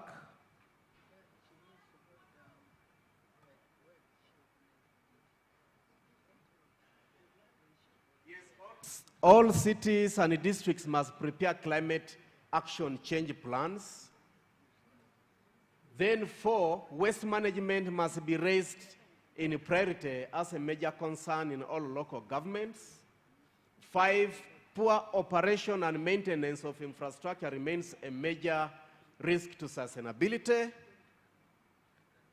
6, urban development forums should be extended to the 11 refugee housing districts to promote transparency and accountability. 7, takes us the issue of the vacant positions. 8, implementation of available laws, for instance, ban on caveras. Then the preparation to meet the requirements to access funding under the new program. The National Urban Conference will be held on annual basis, during which performance will be recognized. We declare the following commitments. 1, we commit to accelerate the implementation of the National Urban Policy. We recognize the importance of the urban infrastructure in promoting economic growth. In terms of fiscal planning, we commit to implement measures to control urban growth. We recognize the need to clear definition standards and guidelines for urban development and commit to establishing and enforcing these standards. We commit to investing in functional and payable sewer systems.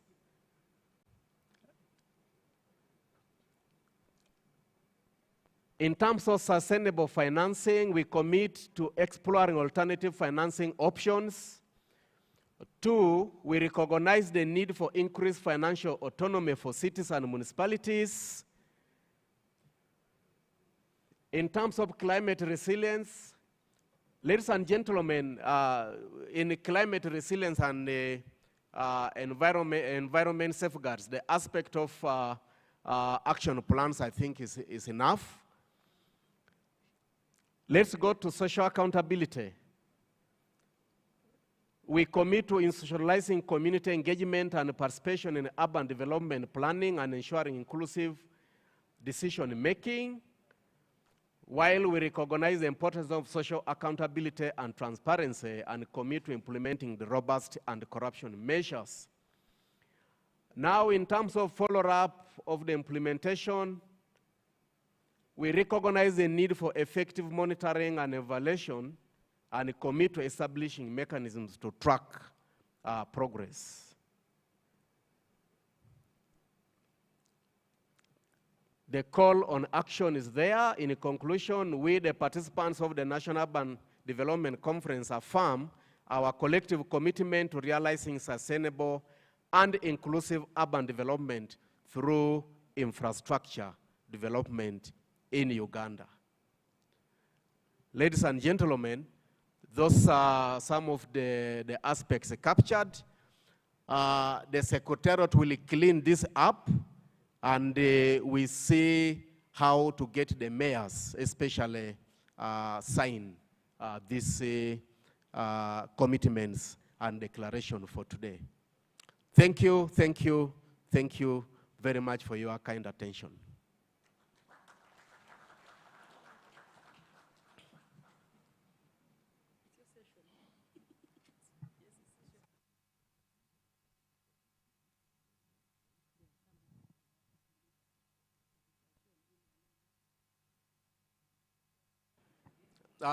These declarations have been shared with you in your emails and WhatsApp groups. Please look at them, improve, so that the Secretariat can clean them up. Thank you very much. Okay. Over to you, Madam Chair. Thank you. Thank you, Commissioner Pade. We are coming to the end of our conference, and I want to thank you all for being actively you are active participants. Let's clap for ourselves. I was discussing with my minister, who is shortly going to close the conference, and we have agreed that the rapporteurs have been doing their work, and we are going to compile all what we've talked about in one booklet and circulate to all of us, so that when we implement USMID, which is coming on, we remind ourselves what we discussed here. And I think that will be beneficial for all of us, especially the new municipalities who said they came to clap for us. It's not about clapping now. It's about winning. And with that, I'm humbled to request our Minister for Urban Development to close the conference. And after which we'll have the anthems and we go for lunch. Honorable Minister.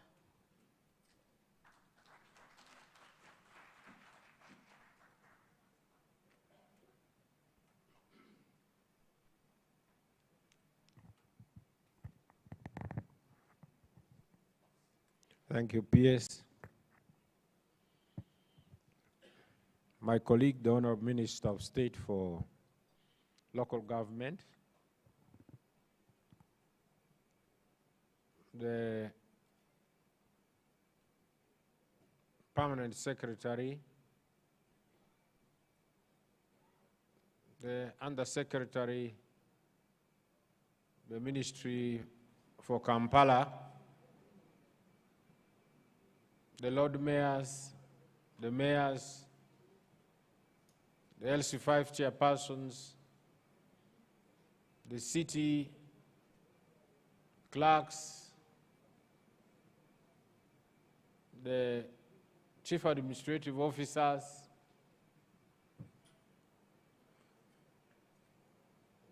our team from the World Bank. The list is very long, ladies and gentlemen. Before I make my closing remarks, I've been asked by some people that we should consider organizing a retreat for the city and the municipal development forum and other political leaders and other key personnel, technical personnel at Chiankwanzi on patriotism and on service delivery. We'll look at this particularly in view of the fact that some of you have just come back, but there are others who have not gone there. We will see the feasibility and discuss it in our ministry and advise accordingly. We've been here for 2 days discussing an important topic for this country and indeed for the whole world: urbanization. Urbanization is an unstoppable process. It's not a once and for all event, it is a process. It is unstoppable. It is one of those revolutions which comes with human life. We are here to make our contribution in resolving the challenges which come with that urbanization process. That's why we're here. And for the time being, I want you to look in yourselves, the people who are gathered here, that you are the fathers and mothers in managing this process for the time being in Uganda, not anybody else. You're the leaders. We can't run away from it. That is it. It's happening at our feet, it's happening at our homes, but for the time being, we are the leaders. We are the managers. So we carry the responsibility of managing all aspects, good and bad, positive and negative, in urbanization. Since yesterday, the data has been speaking about it in Uganda, how fast it is, whom it is affecting. Probably one thing we didn't not say is that close to 76% of our population are the youth. And these 76% of people are now looking for their future in urban areas. Think of the cities. Think of the municipalities. Think of the town councils. But I also want you to think of the trading centers. Those are urban areas. Those are the seeds of tomorrow's town councils, municipalities, and cities.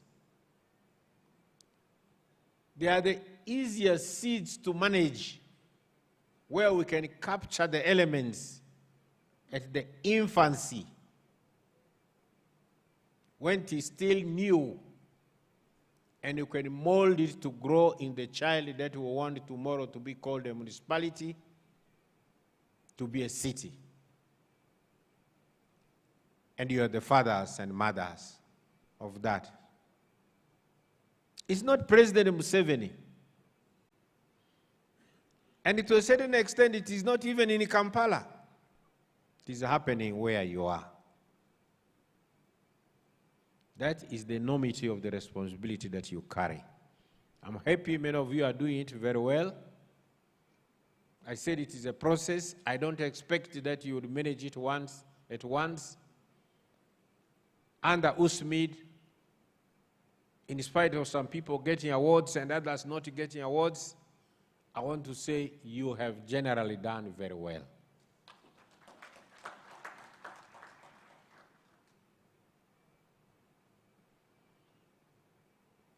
So I hope this conference has given you new tools to go and manage the challenge.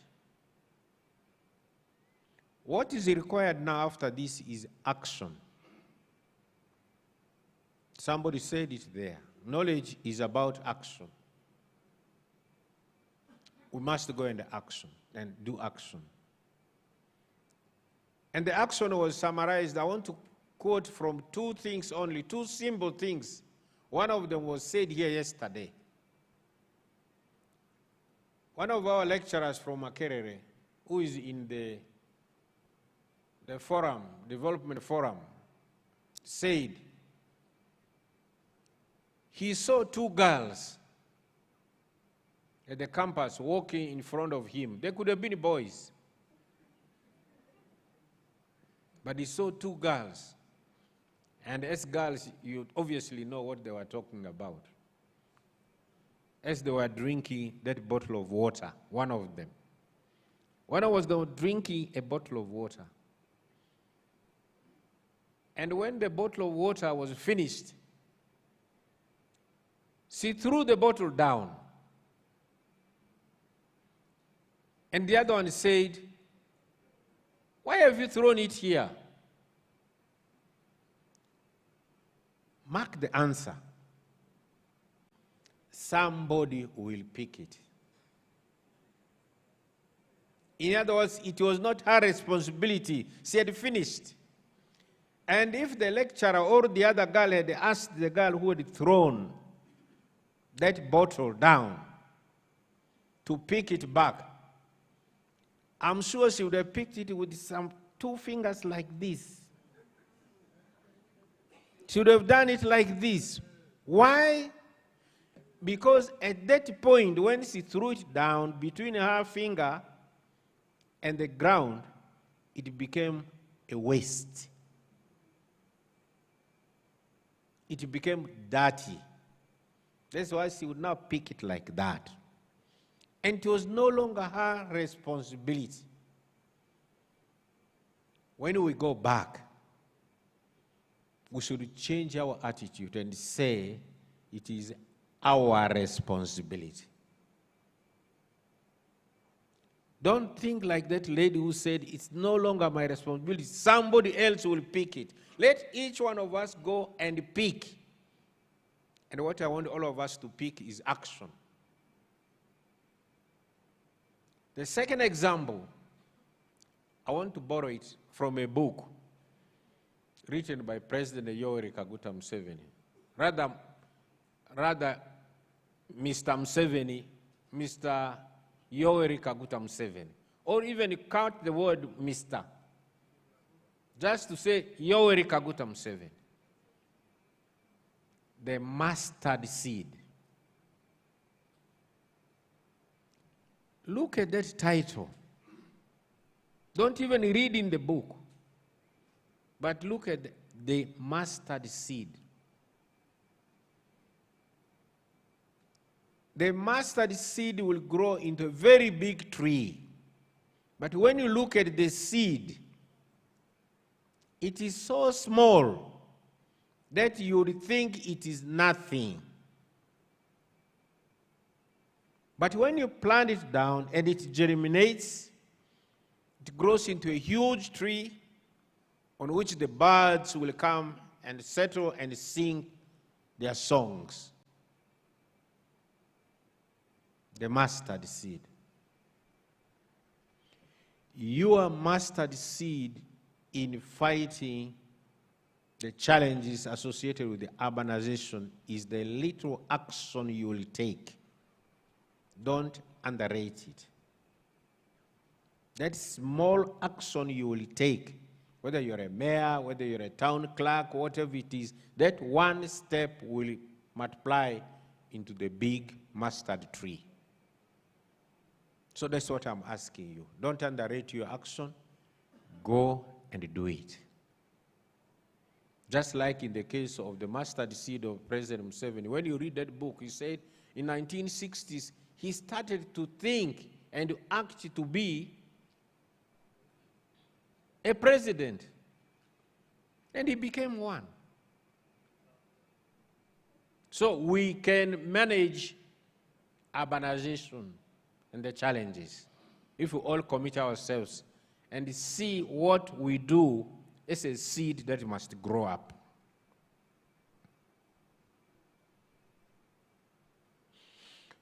The outcome of this conference has been made a declaration, partly.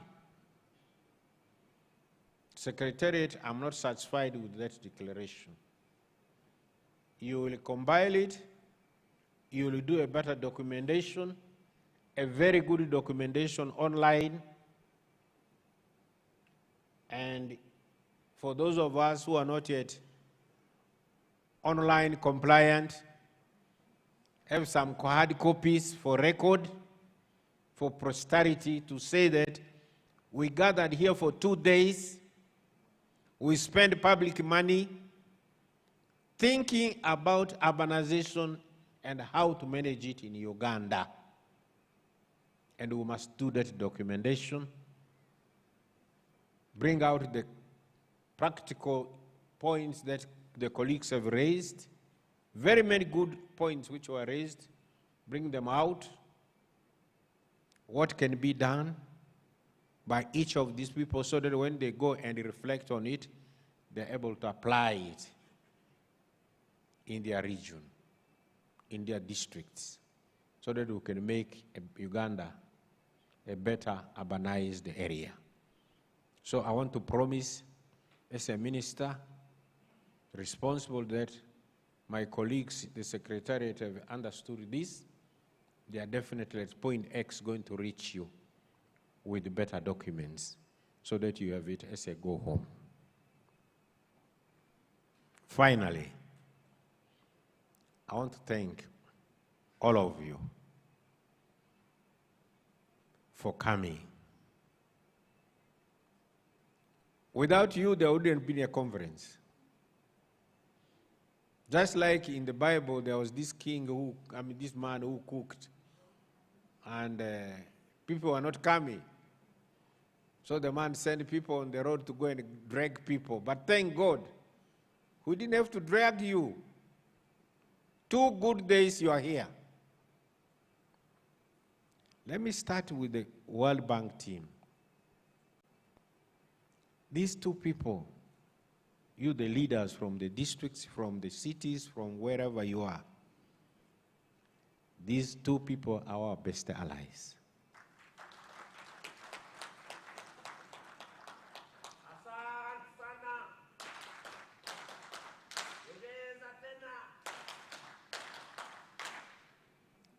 They are diplomats, but they are field diplomats. It's rare to see diplomats sitting down for 2 days, even 1 hour in a conference throughout. They've done it.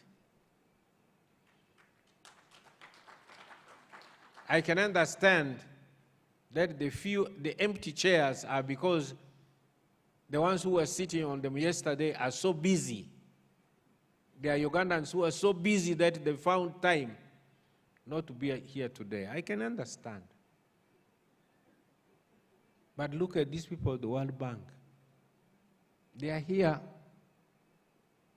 So I want to thank you properly. Somebody should stand up and say that Asante Sana properly. Who can do it best? You stand up, do it.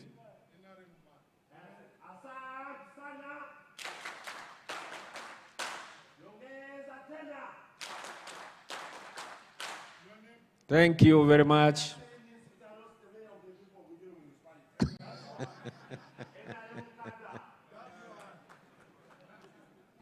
Thank you very much, the World Bank team, for standing with Uganda for so long, over so many years, and for the last 2 days. Thank you very much. I know we can rely on you.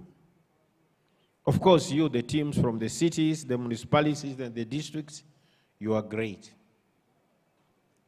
You are very great. Thank you very much. My organizing committee, who for months, they were led by who? By, is it Pade? I don't know. You can stand up. The organizing committee, mostly from the ministry, who have worked up to put all this. I want to thank you.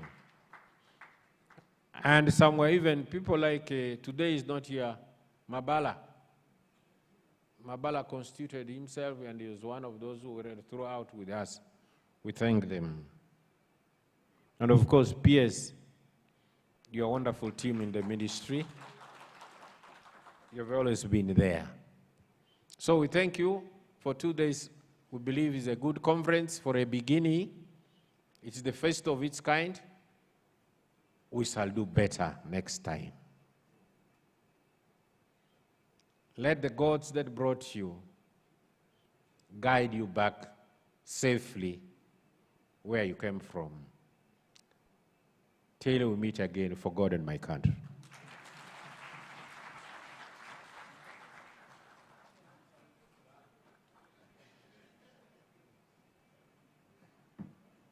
I now declare the conference closed. Thank you.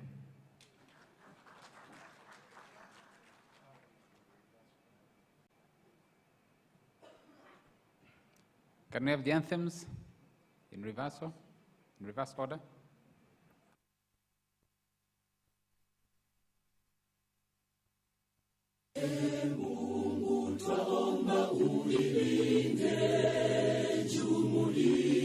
Afrika Mashariki, tuwezeshe kuishi kwa amani, tutimize na malengo yetu. Jumuiya yetu sote tuilinde, tuajibike, tuimarike, umoja wetu ni nguzo yetu, idumu jumuiya yetu.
Thank you very much.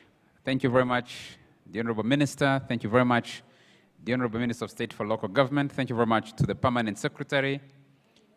Thank you very much to the World Bank team, all the partners, the commissioners and the technical teams at the ministries that have worked together to deliver this conference, and most importantly to you, the attendees, the mayors, town clerks, and all of you. Thank you very much.